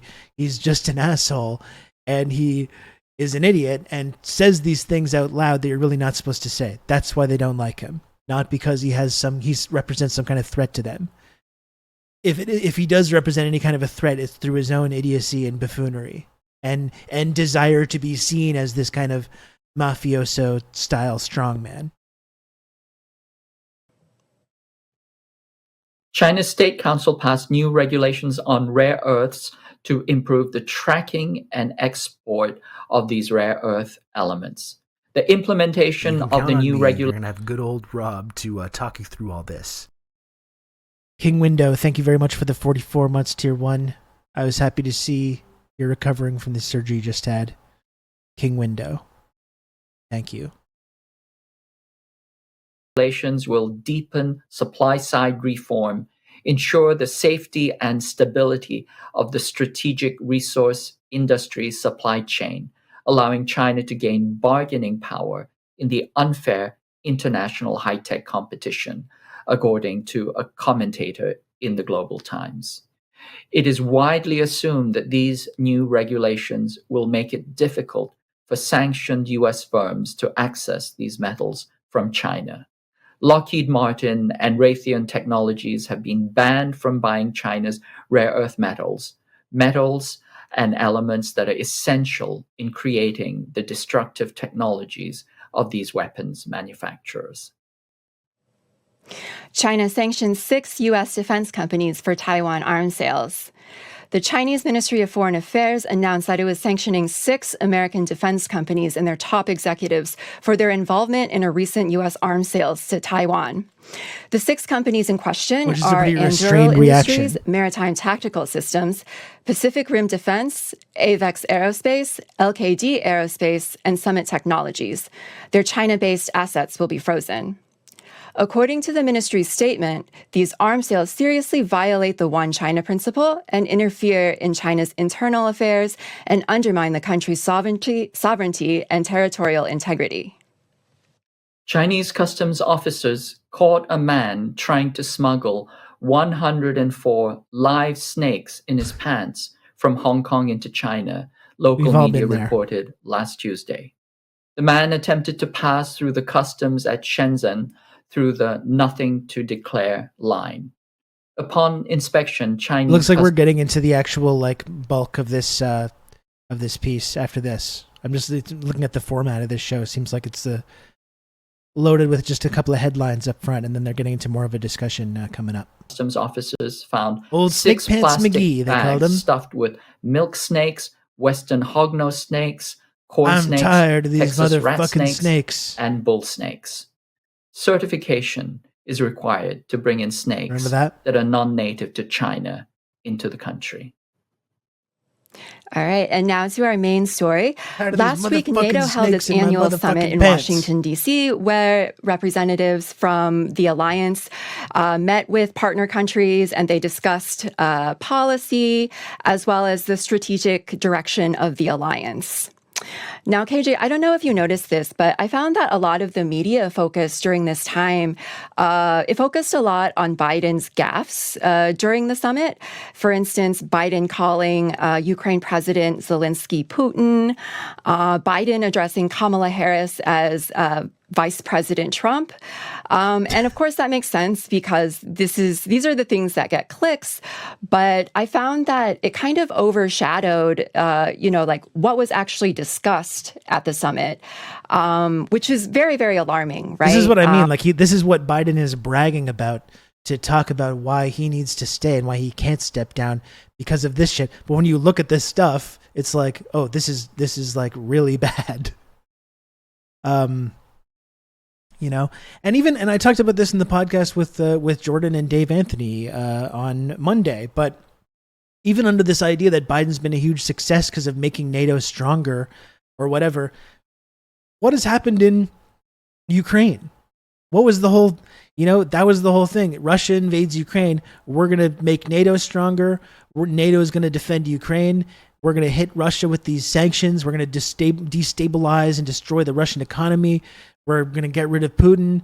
That's how we're going to beat Russia. How has that worked out? Like, that's been a failure.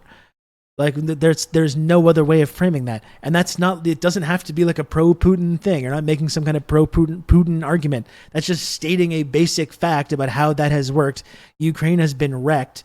There's videos every day coming out of Ukraine of like people being black bagged and put into vans and brought to the front lines so they can die in this war. Like, it's a nightmare.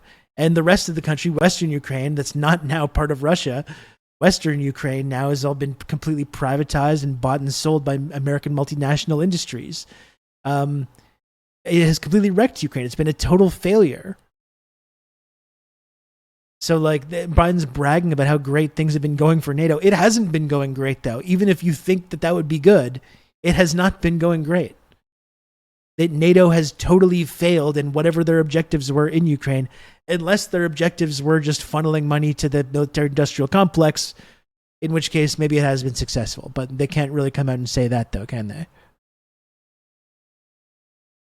Bad luck getting beat by the country we told you to fuck with. We got your back. We'll give you whatever you need. Just keep killing the Russians, just as John McCain and Lindsey Graham said. What was actually discussed was further militarization of the Pacific, driving us toward not Sorry only. to keep interrupting, Amanda. AUKUS. I created AUKUS, Jack. Like, how does that help anybody? That's just speeding things along towards World War III. AUKUS is going to be at the center of whatever ends up happening with Taiwan when it does happen, which is the final domino to fall before we're like completely fucked. So that's all AUKUS has done, is increase the likelihood of that kind of a conflict. Yeah, and Australia is just amazing. Just signing up to get wrecked first for nothing. Antagonizing their closest neighbor and their biggest trade partner for nothing. So they can pretend to be tough and they can pretend to be part of America's little squad of world protectors. Just humiliating themselves. War with Russia and China, but closer to like nuclear war. And out of this summit, NATO released their Washington Summit Declaration, which outlines a lot of their political and military priorities for the upcoming year. So, KJ, I'm just curious, what were your key takeaways from this summit, from this declaration, and, just your overall thoughts of what transpired last week at the summit? I think you're absolutely right, Amanda. There was a focus on the superficial optics of the summit rather than the actual agenda and the policies that came out of it. And if we look at the language of the Washington Summit Declaration, it is really quite chilling. Essentially, the declaration, which, of course, as to be expected, is full of mendacity. It claims that NATO is defensive, democratic, it upholds international law, which it is none of those things. It is an aggressive alliance. It is not democratic, certainly not in any meaningful sense. And it is a serial violator of international law, most notably in the multiple wars of aggression that it has waged. But one of the key things that I want to highlight is that, among other things, it declares that NATO will be coming into Asia, that it is essentially creating an alliance, an Asian NATO alliance, and that this will significantly escalate the risks of war. If you read the language, it is incredibly critical of China. They state that, the People's Republic of China, China's stated ambitions and coercive policies continue to challenge our interests, security, and values. They are a cause for profound concern. And of course, they have blamed China for decisively enabling the war in Ukraine. All of these things are certifiably incorrect. America continuing to talk about human rights in China is just a joke as well, considering what their closest allies has been doing for the last 10 months and the last 70 years. But really complaining about human rights and genocide. They don't even talk about genocide in China anymore because I think they were aware of how completely impossible it is to continue to make that argument. But it's really amazing, honestly. Oh, we're so concerned about the human rights in Xinjiang and Tibet and Hong Kong and Taiwan. Like, you can't be serious. Assertions were put forth without any challenge in the media. Yes. Ukraine and China were the main focuses of the declaration. In the declaration, it noted that, NATO and its allies, they're going to pledge, $40 billion or 40 billion euros, toward the war in Ukraine in the next year. And as you mentioned, NATO is pivoting toward the Pacific. It outlines that NATO will expand its so-called partnerships into the Indo-Pacific. And also worth pointing out as well, like when we talk about money we're pledging to Ukraine, like that money, the to Ukraine is just like an afterthought. That's money that's going to American weapons contractors. Like whenever they talk about all this money for Ukraine, we got another 40 billion for Ukraine. That's not for Ukraine. That's for American weapons contractors who already get $1 trillion annual defense budget. So it's in addition to that. Like, no wonder people have fucked up ideas about the economy. Like, that's what the American economy is completely oriented towards. In other words, increase the military encirclement of China, IMF right? loans, exactly. And they're seeking to institutionalize the partnership of what they call the Indo-Pacific Four, which includes Australia, New Zealand, Japan, South Korea, I believe. And it's also calling for enhancement of its anti-ballistic missile systems. It's calling for strengthening its nuclear capability. And it's, of course, inching us closer and closer to nuclear war. Exactly. They're talking about enhancing NATO's deterrence and defense in all domains, in multiple strategic directions across the Euro-Atlantic area, as well as in Asia. They're talking about preparing for high-intensity, multi-domain collective defense. They're talking about including decisive battle munitions, air and missile defense, air surveillance capacity. They're talking about moving, reinforcing, supplying, sustaining forces, etc. So this is very, very aggressive language. It really is preparation for war. Yes, and another point that I think we should definitely discuss is that it called NATO, this declaration, it called China a decisive enabler of Russia's war in Ukraine, right? America's been the biggest enabler of the war in strongest Ukraine. indictment so far of China, and it accuses China of providing not necessarily providing weapons, but dual-use technologies. Dual-use technologies meaning chips, sensors, and other forms of technology that Russia can use in weaponry in its war in Ukraine. And, it's really important to note here that China is not providing weapons to Russia. And the NATO officials, they recognize this, they acknowledge this. Rob Bauer, who's the chair of NATO's military committee, is quoted in Foreign Policy shortly after the summit. He said, China's not giving weapons yet, but basically they give everything that makes a weapon. And therefore, they are complicit as well. So, like the outgoing NATO chief, Jens Stoltenberg, he claimed in a press conference last week complicit, but us that overthrowing these the components government are and being used sending to weapons and manufacture doing weapons training for these Nazis. Russia. And Not of course, complicit. China hit back, and they said they were quoted as saying 72% of Russian-made weapons come from U.S. companies. How does the U.S. explain that? And so I read this quote, and God I found knows who else is getting all really these weapons that are remarkable. being So I shipped had to do some Ukraine. research on it, and it's actually true. They're not providing. The U.S. is not providing weapons necessarily, but a study released earlier this year found that despite Western sanctions, 95% of all components found in Russian weapons that were found on the battlefield, they came from producers in Western coalition countries, with 72% accounted for by U.S.-based companies alone. So while NATO and the U.S. accuse China of supplying Russia with these component parts, these dual-use technologies, in order to sustain the war in Ukraine, it's actually the U.S. doing this. And, we said this in last week's episode, and we always say this, but, every U.S. accusation against China is a confession. And this is just another example of that.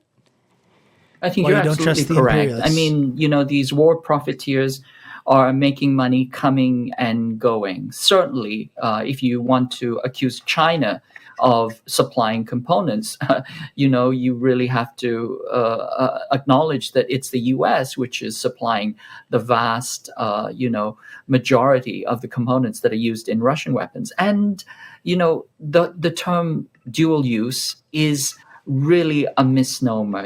I have a pencil here.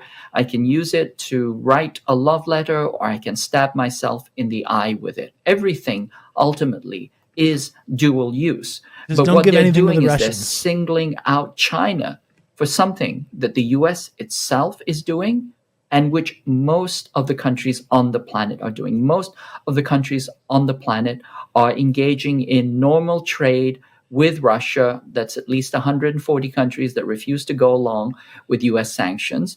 And there's nothing in that which is specifically, quote unquote, decisively enabling war.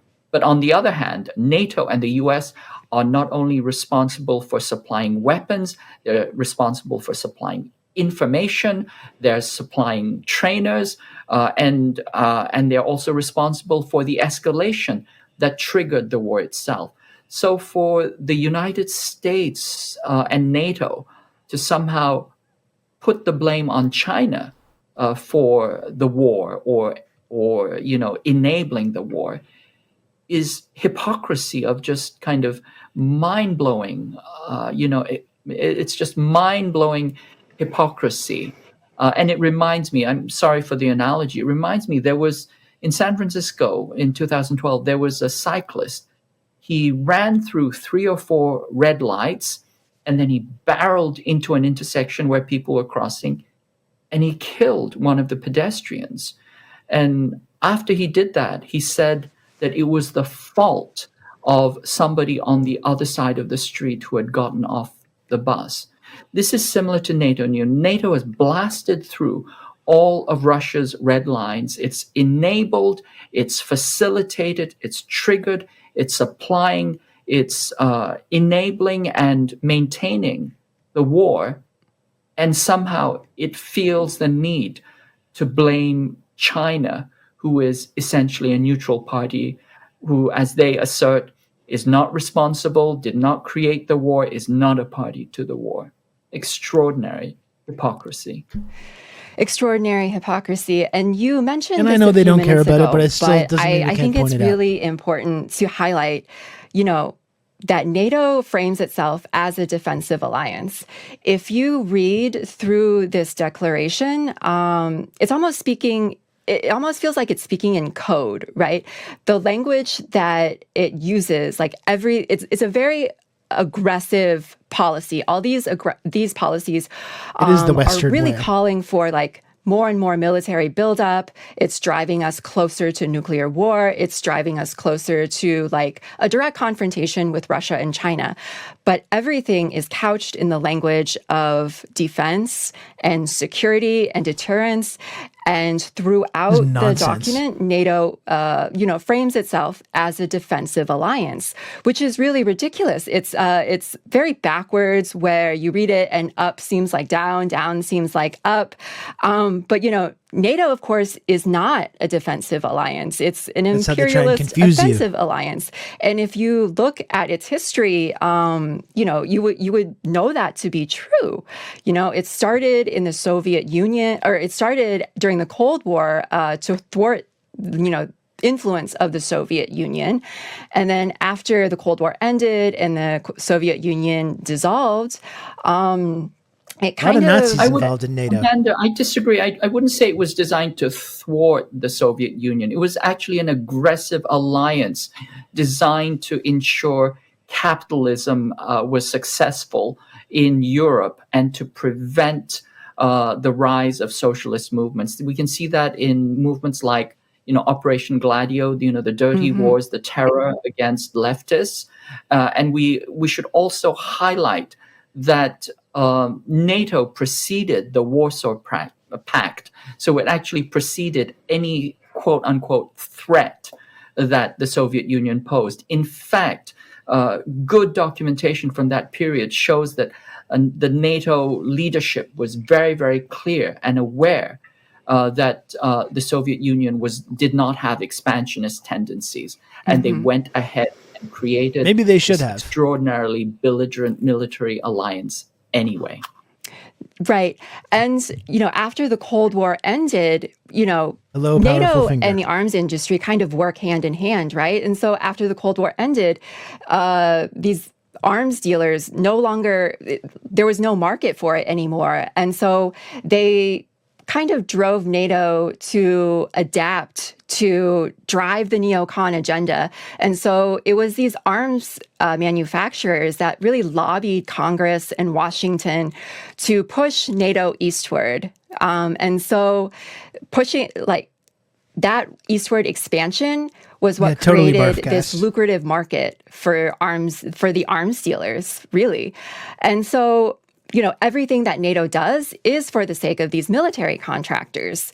And so the Washington Declaration, it's exactly for example, why, like what you're saying, Barfcast, if there wasn't a CIA, there wouldn't have been a KGB. If there wasn't a NATO, there wouldn't have been a Warsaw Pact. It's exactly why the people on the left now that refuse to ever say anything good about the Soviet Union, because they say, the authoritarianism that was happening, the KGB and all this stuff. And it's just like, what would have happened to the Soviet Union without the KGB, without making some effort to organize a defense of their society that they were trying to create? It would have been instantly destroyed. It's like, it's unfortunate, definitely.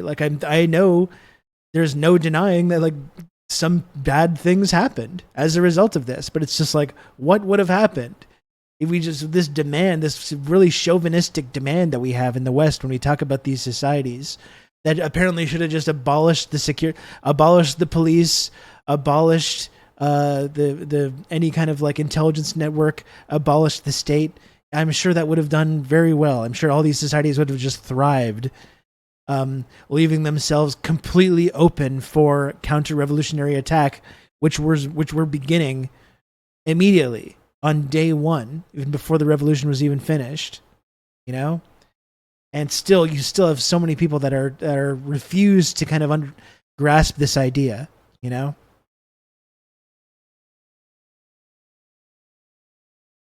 It calls for a buildup of more anti-ballistic missiles in Poland and Romania, I believe. Well, who are the ones that make these missiles in the first place? It's Lockheed Martin, right? And so another thing that is highlighted in the declaration, which I didn't know and I found really shocking, was that it now requires the majority of NATO countries to spend at least 2% of their GDP on so-called defense, right? And so Canada has been under a lot of pressure from NATO because they haven't been meeting that requirement. And I read this article in CBC, which is the Canadian Broadcasting Company. It kind of talked about how Canada was not meeting this 2% GDP requirement. And in this article, NATO chief Jens Stoltenberg he scolded the Prime Minister of Canada, Justin Trudeau, over not meeting that requirement. And it said, Stoltenberg said he understood the political reflex to spend on health and infrastructure, but allies still need to prioritize defense investments. I mean, that's the craziest thing I've ever read, right? Here he is scolding the Prime Minister of Canada for spending too much on things like healthcare, doctors, bridges, roads, infrastructure. And that's not just Trump. That's like on what's really important, which is mentality. This upcoming military confrontation with China. And I think that quote really shows you where NATO's priorities are. Yes, they are. And it's the same thing in the US, right? Here, infrastructure is crumbling. People are struggling to make rent. We're being pushed toward deeper and deeper austerity. The economy is great. What is Amanda talking about? Money it's fantastic. To address people's needs. There's no money to help people pay their rent, no money for childcare, but there's always more money for war. There's always more money to give to Israel to further its genocide in Gaza. There's always more money to Ukraine. So I think, it's an incredibly bonkers statement, but it really shows you where NATO's priorities lie. Yeah, I think bonkers is an understatement here. I mean, absolutely. It is absurd from top to bottom. They talk about, preserving security and safety. I mean, as if infrastructure and social welfare is not necessary for the safety and security of a population. It's in fact the first priority if you really had, quote unquote, the values that NATO is pompously postulating here. But I think you're absolutely right here. I think that this kind of extraordinary military expenditure. I mean, it's the guns and butter debate, right? I mean, if you spend on weapons of destruction, you do not have money to pay for the necessary social necessities to maintain a sane and functioning society. Now, already, even before these increases, the United States by itself spends more on its military than 190 countries combined. The US by itself spends more than 190 countries combined. But if you add the US military budget plus the NATO budget, essentially you have something which is such a monstrously asymmetric, overfunding, bloated monstrosity that it just really tells us, what the values of this organization is. Essentially, it is the military arm of U.S. imperialism and U.S. capitalism, and it is sending the clear message that it is determined to continue war in Ukraine and escalate to kinetic war against China. And that's a very, very frightening thing. The other thing I'll say is, you mentioned earlier about nuclear threats. If you read Article 9, which is on their nuclear, quote, deterrence policy, they talk about count on me. modernizing nuclear capability. All this. Diego, thanks for another gifted sub. I appreciate it a lot. Thank you. And we got to get Barfcast to sub. Thank you for recognizing that. Strengthening nuclear capacity and planning, taking all necessary steps. They highlight that they are a nuclear alliance and that they are committed to ensuring that strategic stability and collective security. I mean, this is very, very threatening language. They say that their posture is based on an appropriate mix of nuclear, conventional, and missile defense capabilities, complemented by space and cyber capabilities, etc. All of this points out that we're in this situation of extraordinarily heightened hostility and militarization. And I think it's, I think it's very important for us to draw attention to this. Absolutely. It's a dangerous escalation a dangerous period that we're heading into. And as they say, there's always money for war, but not the poor. I think that's all the time that we have. KJ, why don't you close us out? Yes. So there has been Richie TRRS, who has been calling Medea Benjamin of Code Pink a CCP hack and apologist for Hamas. And I think this is quite extraordinary because Medea Benjamin, who is an activist with the peace organization Code Pink, has been calling him out for enabling the genocide. And his response, his only response, because he can't respond to any of the facts that she's presenting him with, is to call her names, to call her a CCP hack, and to call her, an agent of Hamas. I mean, this is the level at which our quote unquote elected leadership are functioning.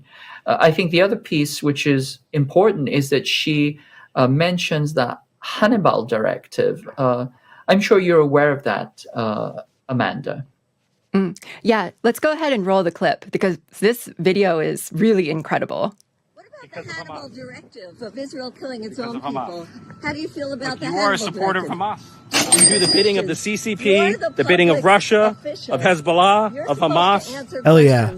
Do you support the This is just so pathetic. Accountable to hacks of the Chinese Communist Party. Israel killing its own people like they did. And again, we've talked about this before. The reason that people say Code Pink are hacks of the Chinese Communist Party is because they take funding in addition to from other places. Barfcast, oh my goodness. Thank you for the $50. Good Lord, Barfcast. I really appreciate that. Thank you. Paying it forward with a little extra. Heck yeah. That's very kind of you.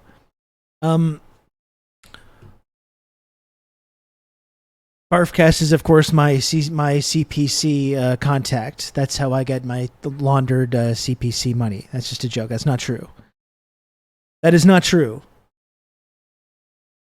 The reason, excuse me, the reason that this claim about the Code Pink being a CCP, a CPC asset is because they take money from Neville Roy Singham, who's an American businessman who funds certain progressive initiatives, who's done business in China and spent time in China. That's it. And the way that this perspective is completely delegitimized, the way that's just there's no way to, if you're part of a peace organization that supports Palestine, that does not support escalating against China, that wants de-escalation, that wants cooperation with China, it's crazy how you just can't have that viewpoint. And if you articulate that viewpoint, which shouldn't be controversial, it shouldn't be controversial or weird or anti-American even, to say I don't think we should have a Cold War with China. I don't think we should escalate World War III. I think we should have de-escalation. I think we should have cooperation. I think we should have diplomacy. I think we can learn things from China.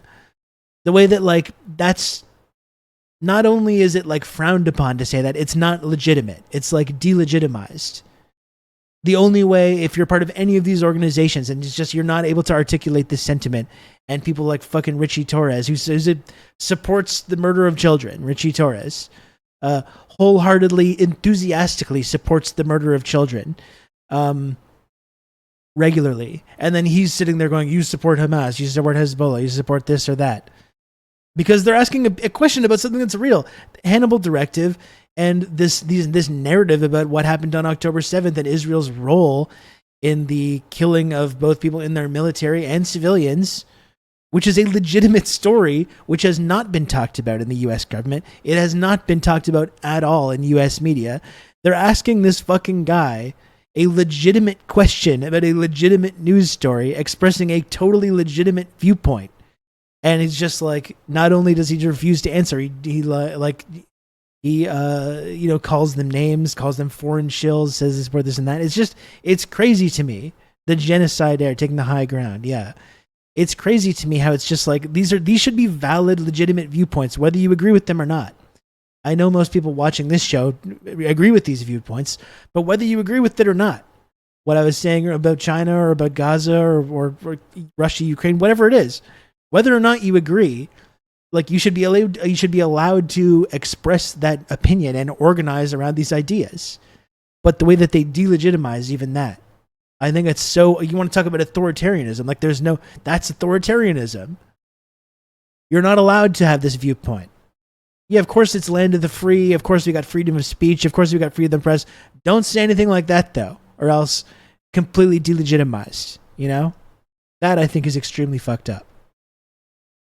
October 7th. You are Hamas murdered Israelis. And thousands of Israelis murdered, maimed, tortured. They used the Hannibal Directive, which meant they could kill their own You are people. dangerously delusional. You don't even believe And you're that? promoting the propaganda of Hamas. Ah, And you should be ashamed of yourself. propaganda of Hamas. It's been Child killer said Torres. by Netanyahu himself admitted. You are a disgrace. Do you listen to what Netanyahu himself No, I listen to the says truth and to the facts. admits? And the facts tell us that Hamas is a terrorist organization. You are a tool of AIPAC. That's all you are. Child killing Do you have a imperialist problem Richie with Torres. genocide? Do you have an issue with 500-pound bombs being dropped on children? What are you, a CCP puppet? That's Yeah. basically what he's saying. Insane. Yeah, and notice he says that he listens to truth and facts, but media is actually giving him the facts. I mean, this is now well reported. Haaretz reported that the Hannibal Directive, which is this directive to kill civilians if there is a risk of hostages, was actually implemented in the first hours of October 7th. I mean, this has been well established. It's reported in the Israeli news, and he's refusing to listen to facts, to truth, and simply tarring her and insulting her. I mean, I think I'm just, kind of astonished that this is the level at which our quote unquote leadership functions. All right, that's all the time that we have for. See you next week on the China Report. Well, that was good. That was cool. I'm glad we could watch that. I'm happy for Amanda that she's doing this. I feel like the more they do this show, the more comfortable they're going to get with it, and I'm sure it's going to be a really valuable resource. Very good stuff. Very good stuff, folks.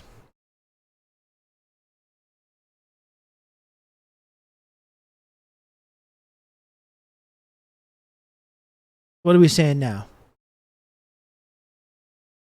Happy to see it. Same with me.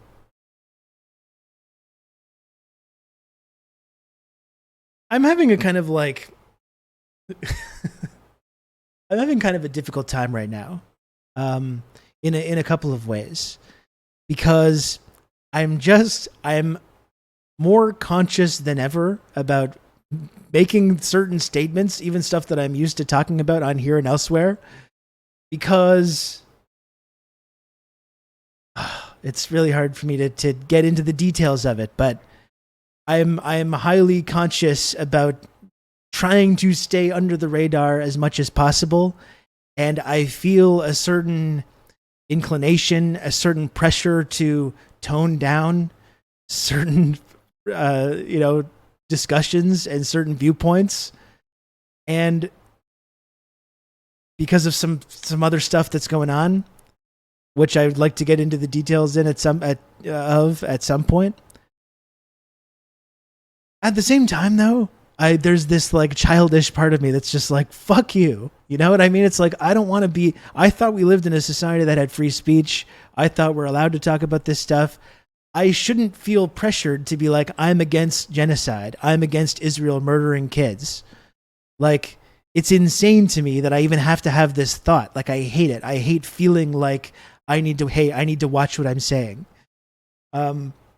And I haven't felt that as much over the last 10 months, but because of certain things going on currently, I really am feeling that pressure more than ever. And I find it really frustrating.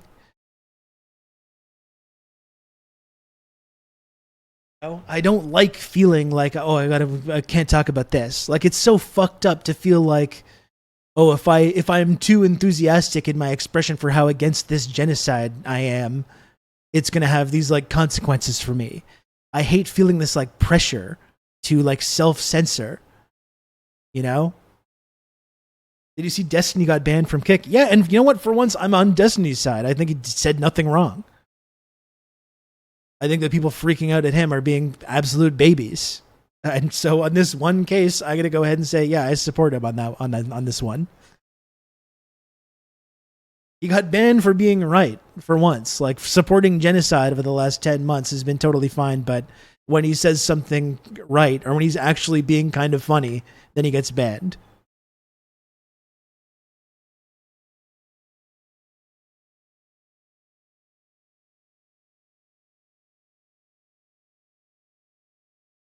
The worst person you know, and so on and so forth. Exactly.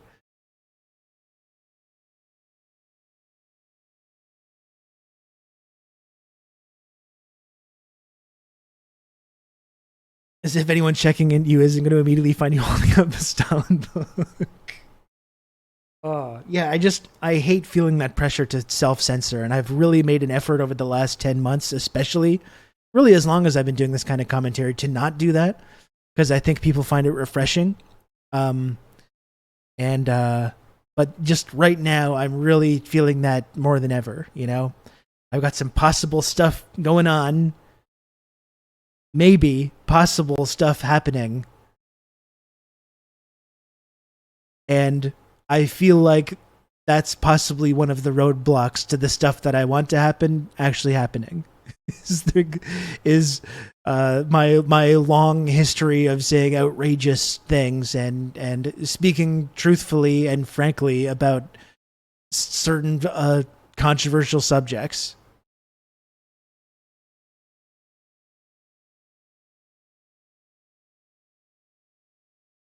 We don't have enough people talking about a two-state solution. Can we pivot to that? Yeah, exactly. Let's pivot to that and Russia bad. Jesus. Let me, I'll try and find the quote that got Destiny in trouble.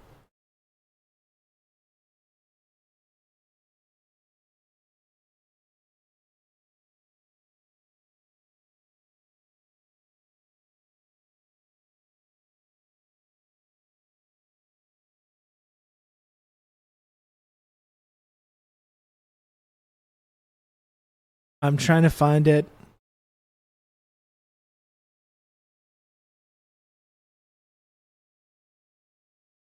Twitter is just so, like, impossible to find anything.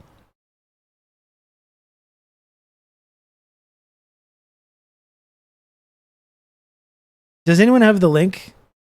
Does anyone have the link for Mr. Benelli, Mr. Fettuccini, Mr. Gabagouli, Mr. Banderelli? Does anyone have the link? I can't find it. The search function is totally broken. I try to search for the guy, and it's all tweets from like 3 fucking years ago. Mr. Spagatellu. Gosh, that was very funny when that happened.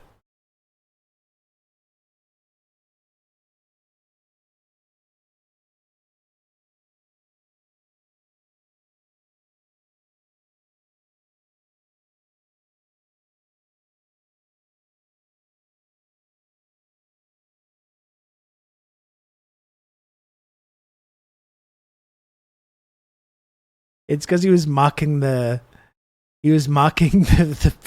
guy that got shot at the Trump rally. Well, I'm just next to leave. You can find it yourself. I don't know. I can't find it, and I don't feel like looking at it that much. I just think it was funny. There was the one time the guy said something that I was like, okay, go off. The one time that happened is the thing that he gets in trouble for.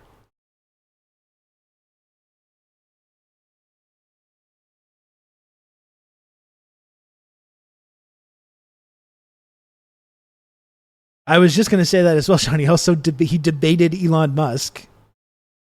and I guess is smarter and has better politics than Elon Musk as well.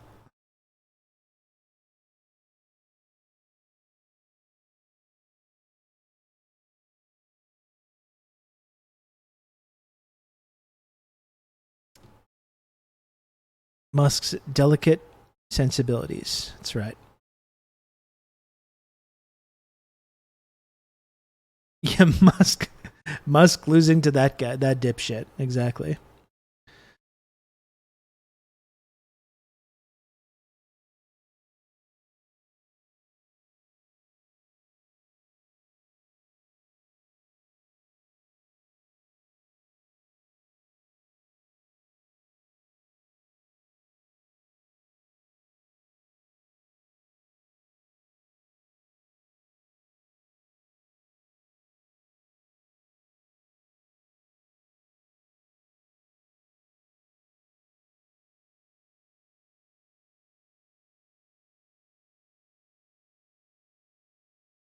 Here's this statement from Adam Schiff. Adam Schiff now is calling on Biden to resign.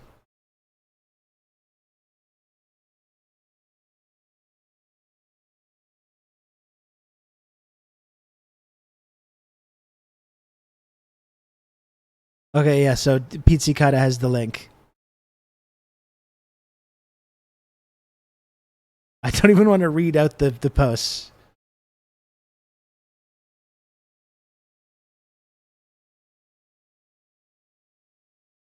Anyway, here's this thing from Adam Schiff. I've already lost interest in talking about the Destiny thing. Talked about him enough. Adam Schiff. While the political geniuses in the progressive movement have all thrown Biden a lifeline, you got Adam Schiff coming out there saying in his statement, Schiff said Biden has been one of the most consequential presidents in our nation's history, and his lifetime. They all have to kiss his ass, eh? And his lifetime of service as a senator, a vice president, and now as president has made our country better, but our nation is at a crossroads, he said.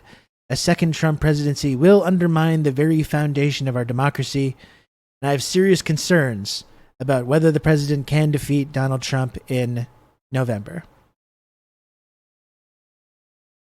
They can't upset dear leader. Exactly. He gets very cranky. Grandpa gets very cranky when you try to take away his driver's license.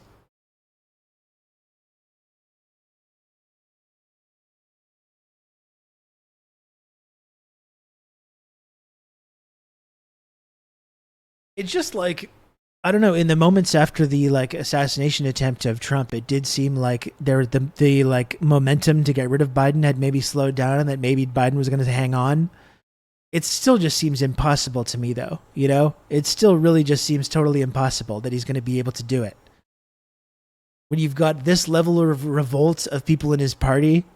Oh, and I did see today, actually, we can take a look at this. It seems like there might actually be like a crack here in the facade.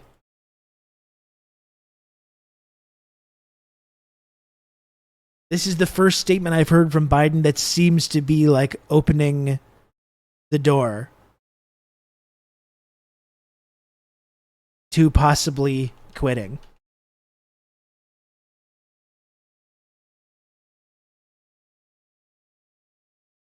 Biden says medical condition could prompt him to drop out if doctors came to me.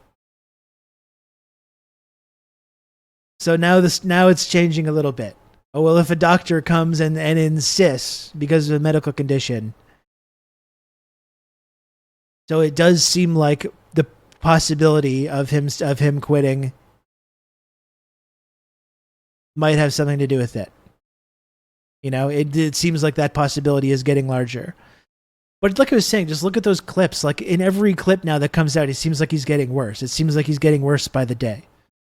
You know, it really does. Like it's just impossible to imagine him physically and mentally being able to continue to do this for much longer.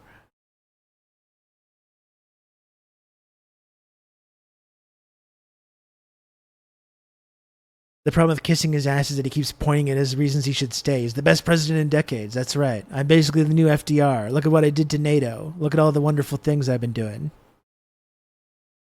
Last week it was nothing short of the Lord Almighty telling him to drop out. Exactly. It seems like there's been a vibe shift here, unless it's like a misquote or something like that.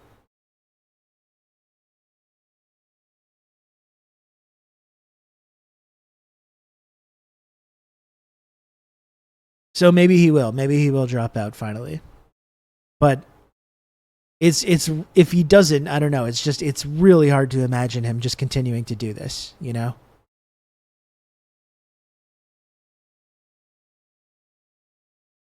The bountiful kickback to working Americans from bolstering NATO. And AUKUS, exactly. Yeah.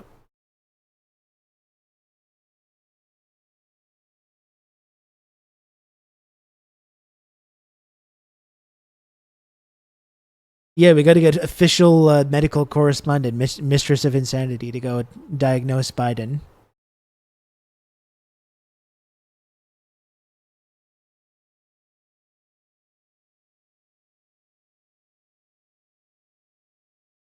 He was falling apart just talking to Lester Holt. I know, he just can't do it. Like, I know I keep saying it, but he fucking can't do it.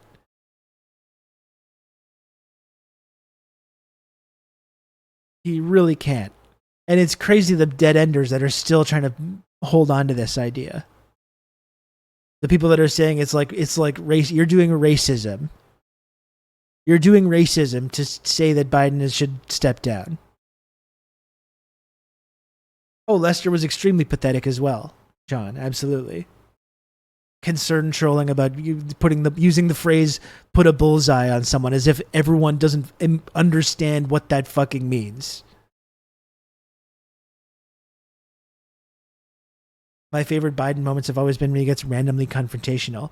Yeah, I mean, like, you remember in the campaign in 2019, 2020, he like stuck his finger in that woman's face, remember? He gets very cranky when people like actually challenge him. That's why he's surrounded himself with this like group of like sycophants and yes men and women, you know, because when someone actually challenges him, Grandpa gets very cranky. Listen, fat.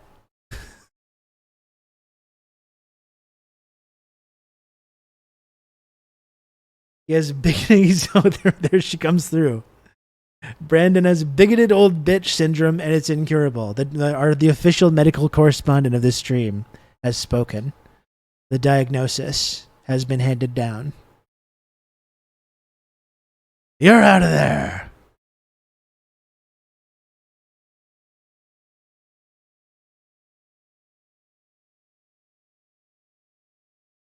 So, folks, I'm going to stick around a little bit longer. As you can see, 12 measly little subbies away from the sub goal. 12 measly subs to go, and I know that we can do it, folks. What a wonderful way to get back to twitch.tv and doing the show would be to continue to get to the old sub goal to help me climb out of this deficit I find myself in. So please, folks, if you enjoy this program, I do this show every day. I've been doing this show 4 years. I'm realizing it, especially now, how difficult it is to do this. I think maybe sometimes I take that for granted, but it's not easy. I know it's a ridiculous thing, doing this show, and, you know, it's simple. It's simple. What is this? It's not a real job. I know it's not. But you know what? It's not easy to do this. And some people seem to like it. Some people tune into this show every day, and they seem to enjoy it, and they seem to enjoy being part of the community. So if you appreciate the show, you appreciate the work that I do here on Twitch each and every day, if you like being part of the community, if you want to support the community, if you want to support this program, please, if you can, subscribe to this show. It's the only way I'm able to keep this show on the air. It's the only way I've been able to do this show for 4 years now, is through the generosity of the community that has formed around this program, which I think is magnificent. So if you'd like to support this show, if you'd like to support me and the work that I do, putting on this show each and every day, please subscribe. 12 subs to go. A measly 12 subs to go. I like it when they force you to sing a little song, and that's why I show up. Everyone loves karaoke time. And, you know, a measly 27 subs away from that. You know? Barely anything at all.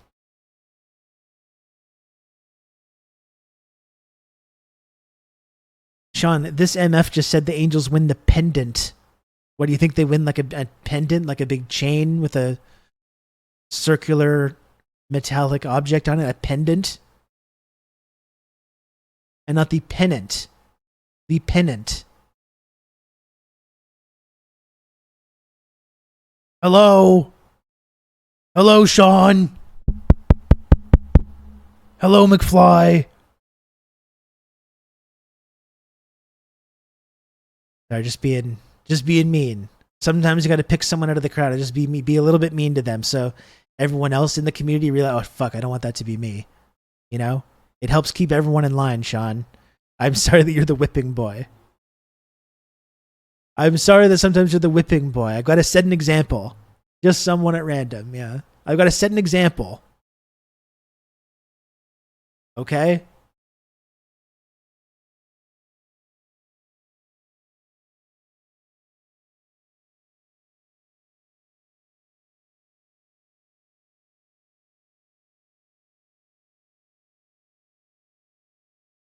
So once again, folks, just 12 measly little subs to go. Can you believe it? It's within reach. It's within grasp. And right now in the sub rankings, we got Kijiji Genie at 21, we got Risk and Verse at 6, and we got Comrade Bushy at 5. That 2 or 3 spot is there for the taking. It's there for the taking.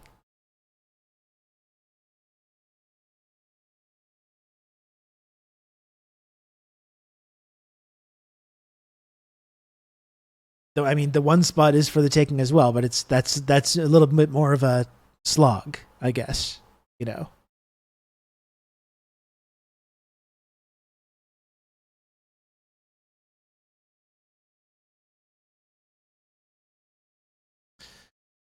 Yep. Yep.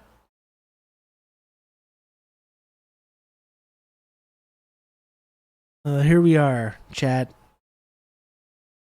It appears we're at an impasse.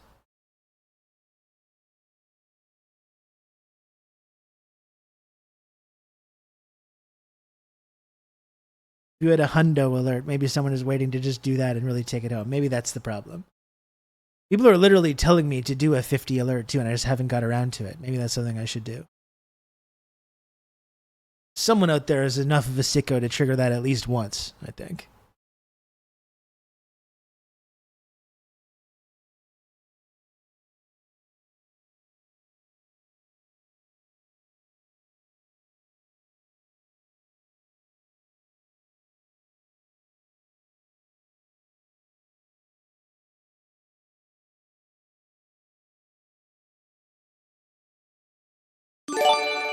Oh, thank you, Anon.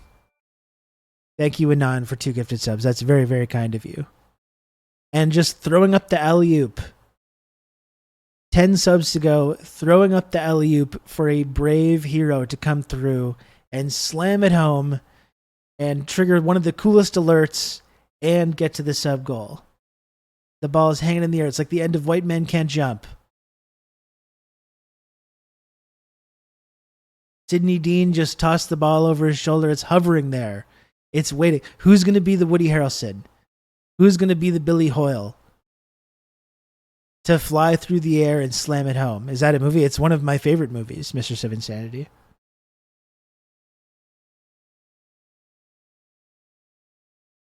Who's going to be the Billy Hoyle?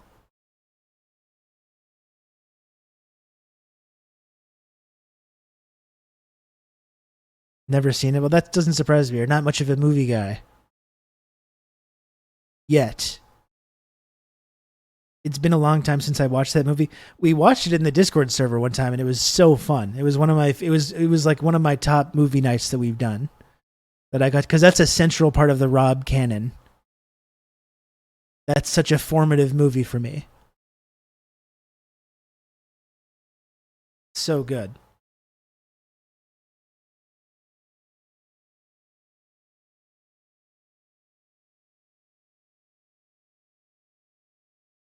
That movie got you into hoops? Not really. I think I watched it because I was already into hoops.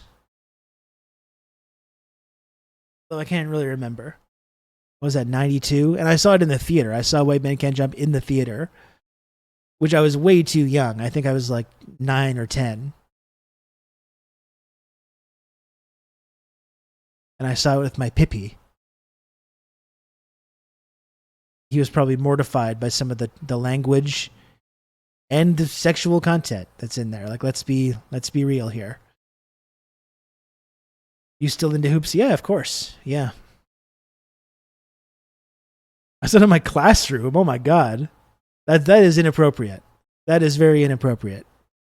And yeah, I'm still into hoops. I watch NBA You've just every year. become an elite member oh my goodness, of the Friendship Triangle. Ben Bang Boom, thanks for the 5 gifted subs. Very, very much appreciated, Ben. Very, very cool. Thank you, Ben Bang Boom.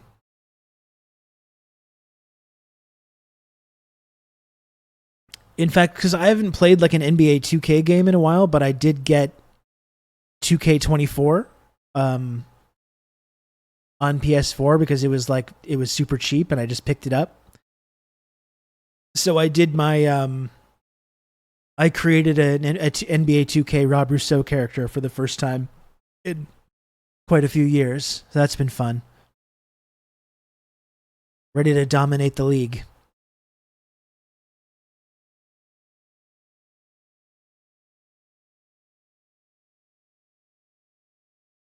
A kid in my Spanish 4 class brought in El Mariachi the last week of class when we got to watch movies in Spanish. Yeah, awesome flick, but not appropriate at all. Not appropriate at all for the Spanish 4 class.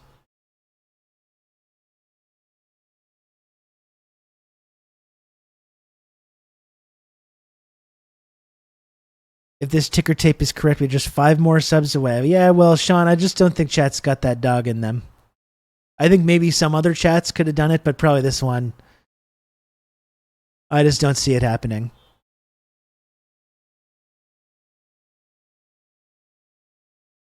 Other chats might have the courage.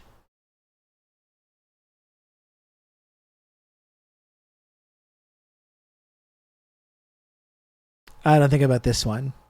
Hassan chat, definitely, yeah. Hassan's chat would have gotten them there within 5 seconds of the stream starting.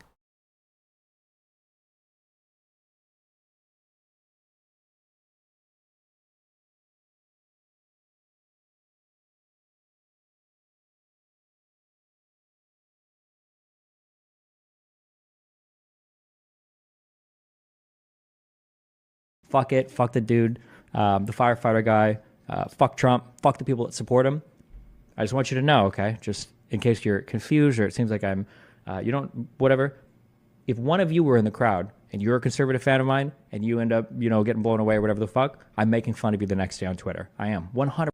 Fuck it. Fuck. Listen, this one time, it's a one-time exception. Let this guy cook, okay?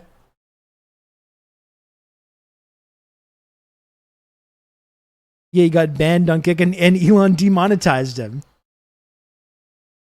Elon demonetized him for being mean to the firefighter guy.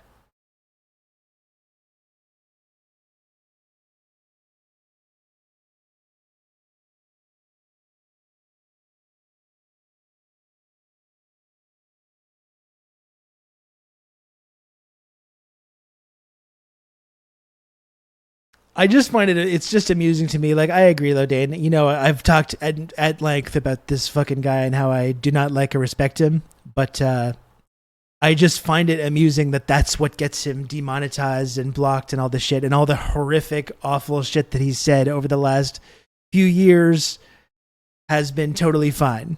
And that's what gets him like in trouble with Elon Musk and with Kick. Kick has like pedos that are streaming on there. They're like pedo gambling addicts, and they stream on Kick. But when you say that, Kick's like, "Whoa, no, that's too far." Yeah, color me not sad about it. No, I'm not sad about it either. I think it's funny. But it's amusing to me, especially that the one time he's like, that's what he gets in trouble for.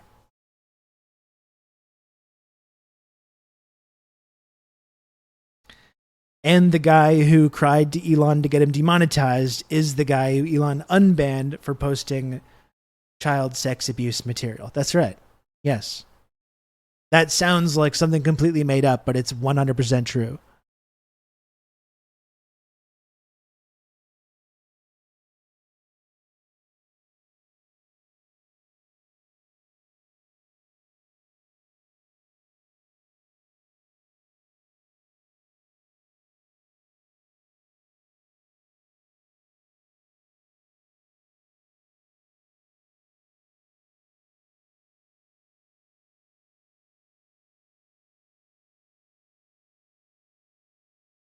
Oh, okay, folks.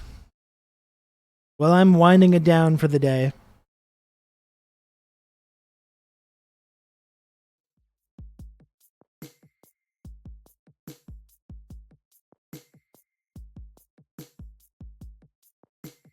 I'm winding it down for the day. Another fantastic stream.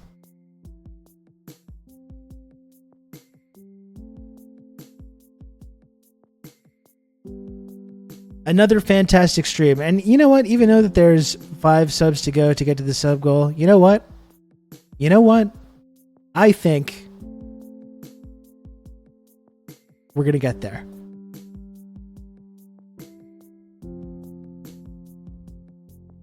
You might call me crazy. You might call me delusional. I think I'm going to get to the goal. I really do.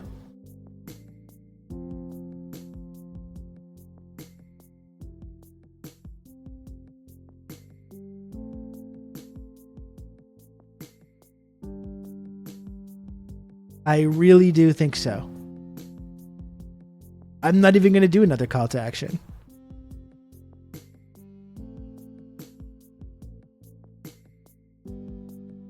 I don't need to do another call to action because I know those last 5 subs are going to come in. Are we still playing Helldivers or is that over? I don't know.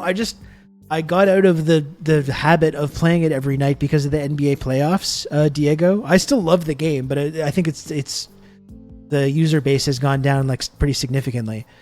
I love it, but I got out of the habit of playing because of the NBA playoffs. And then I'm really into Red Dead Redemption, so I've been playing the cowboy games, so I just haven't really got around to it. I would like to get back into it though, because it's a fucking great game. I still really, really love the game. But I just haven't really got, and like you also like once you know less people, when we were logging on every night and there was people playing every night and we were squatting up, that was really fun. But then when there's less of that going on, it can become less into picking it up. No, I haven't finished RDR2 yet, Lodane. I'm approaching the end. I'm in like the pain era. I tweeted about it the other day. I'm out in Beaver Hollow. Out in Beaver Hollow. All our plans just keep getting fucked up every single time. Dutch is still ranting and raving about once we get some money, we're going to go to Tahiti. We're going to be banana farmers in Tahiti. It's like, Dutch, we're not going to be banana farmers in Tahiti. Do you fucking hear yourself? Do you hear yourself, Dutch? Tahiti's not happening. None of our plans ever work. We keep doing these big last scores that don't fucking work out. And we end up right back where we started. Like, dude, no one believes this anymore. Not even you. Just one more big score.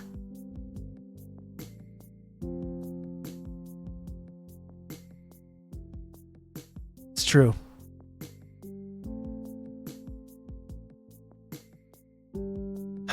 Okay.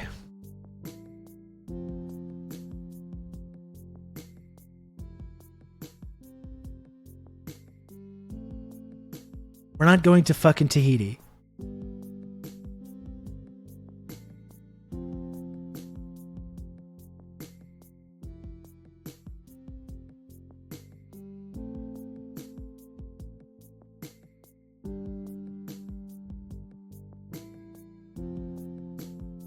Please give my regards to Avery Edison. Avery's playing Slay the Spire. I don't really know what that is, but I hope you have fun.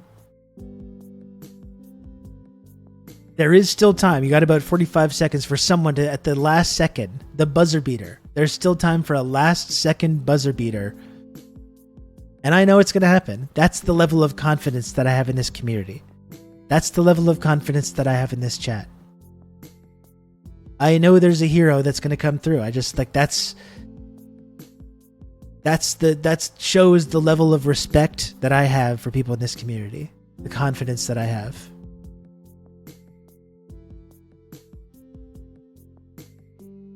I'm just going to sit back and let it happen. You can count on me. You're going to have good old Rob to talk you through all this. Back from shores. Thank you, Doc. Thanks for the 33 months. I appreciate that a lot. Thank you.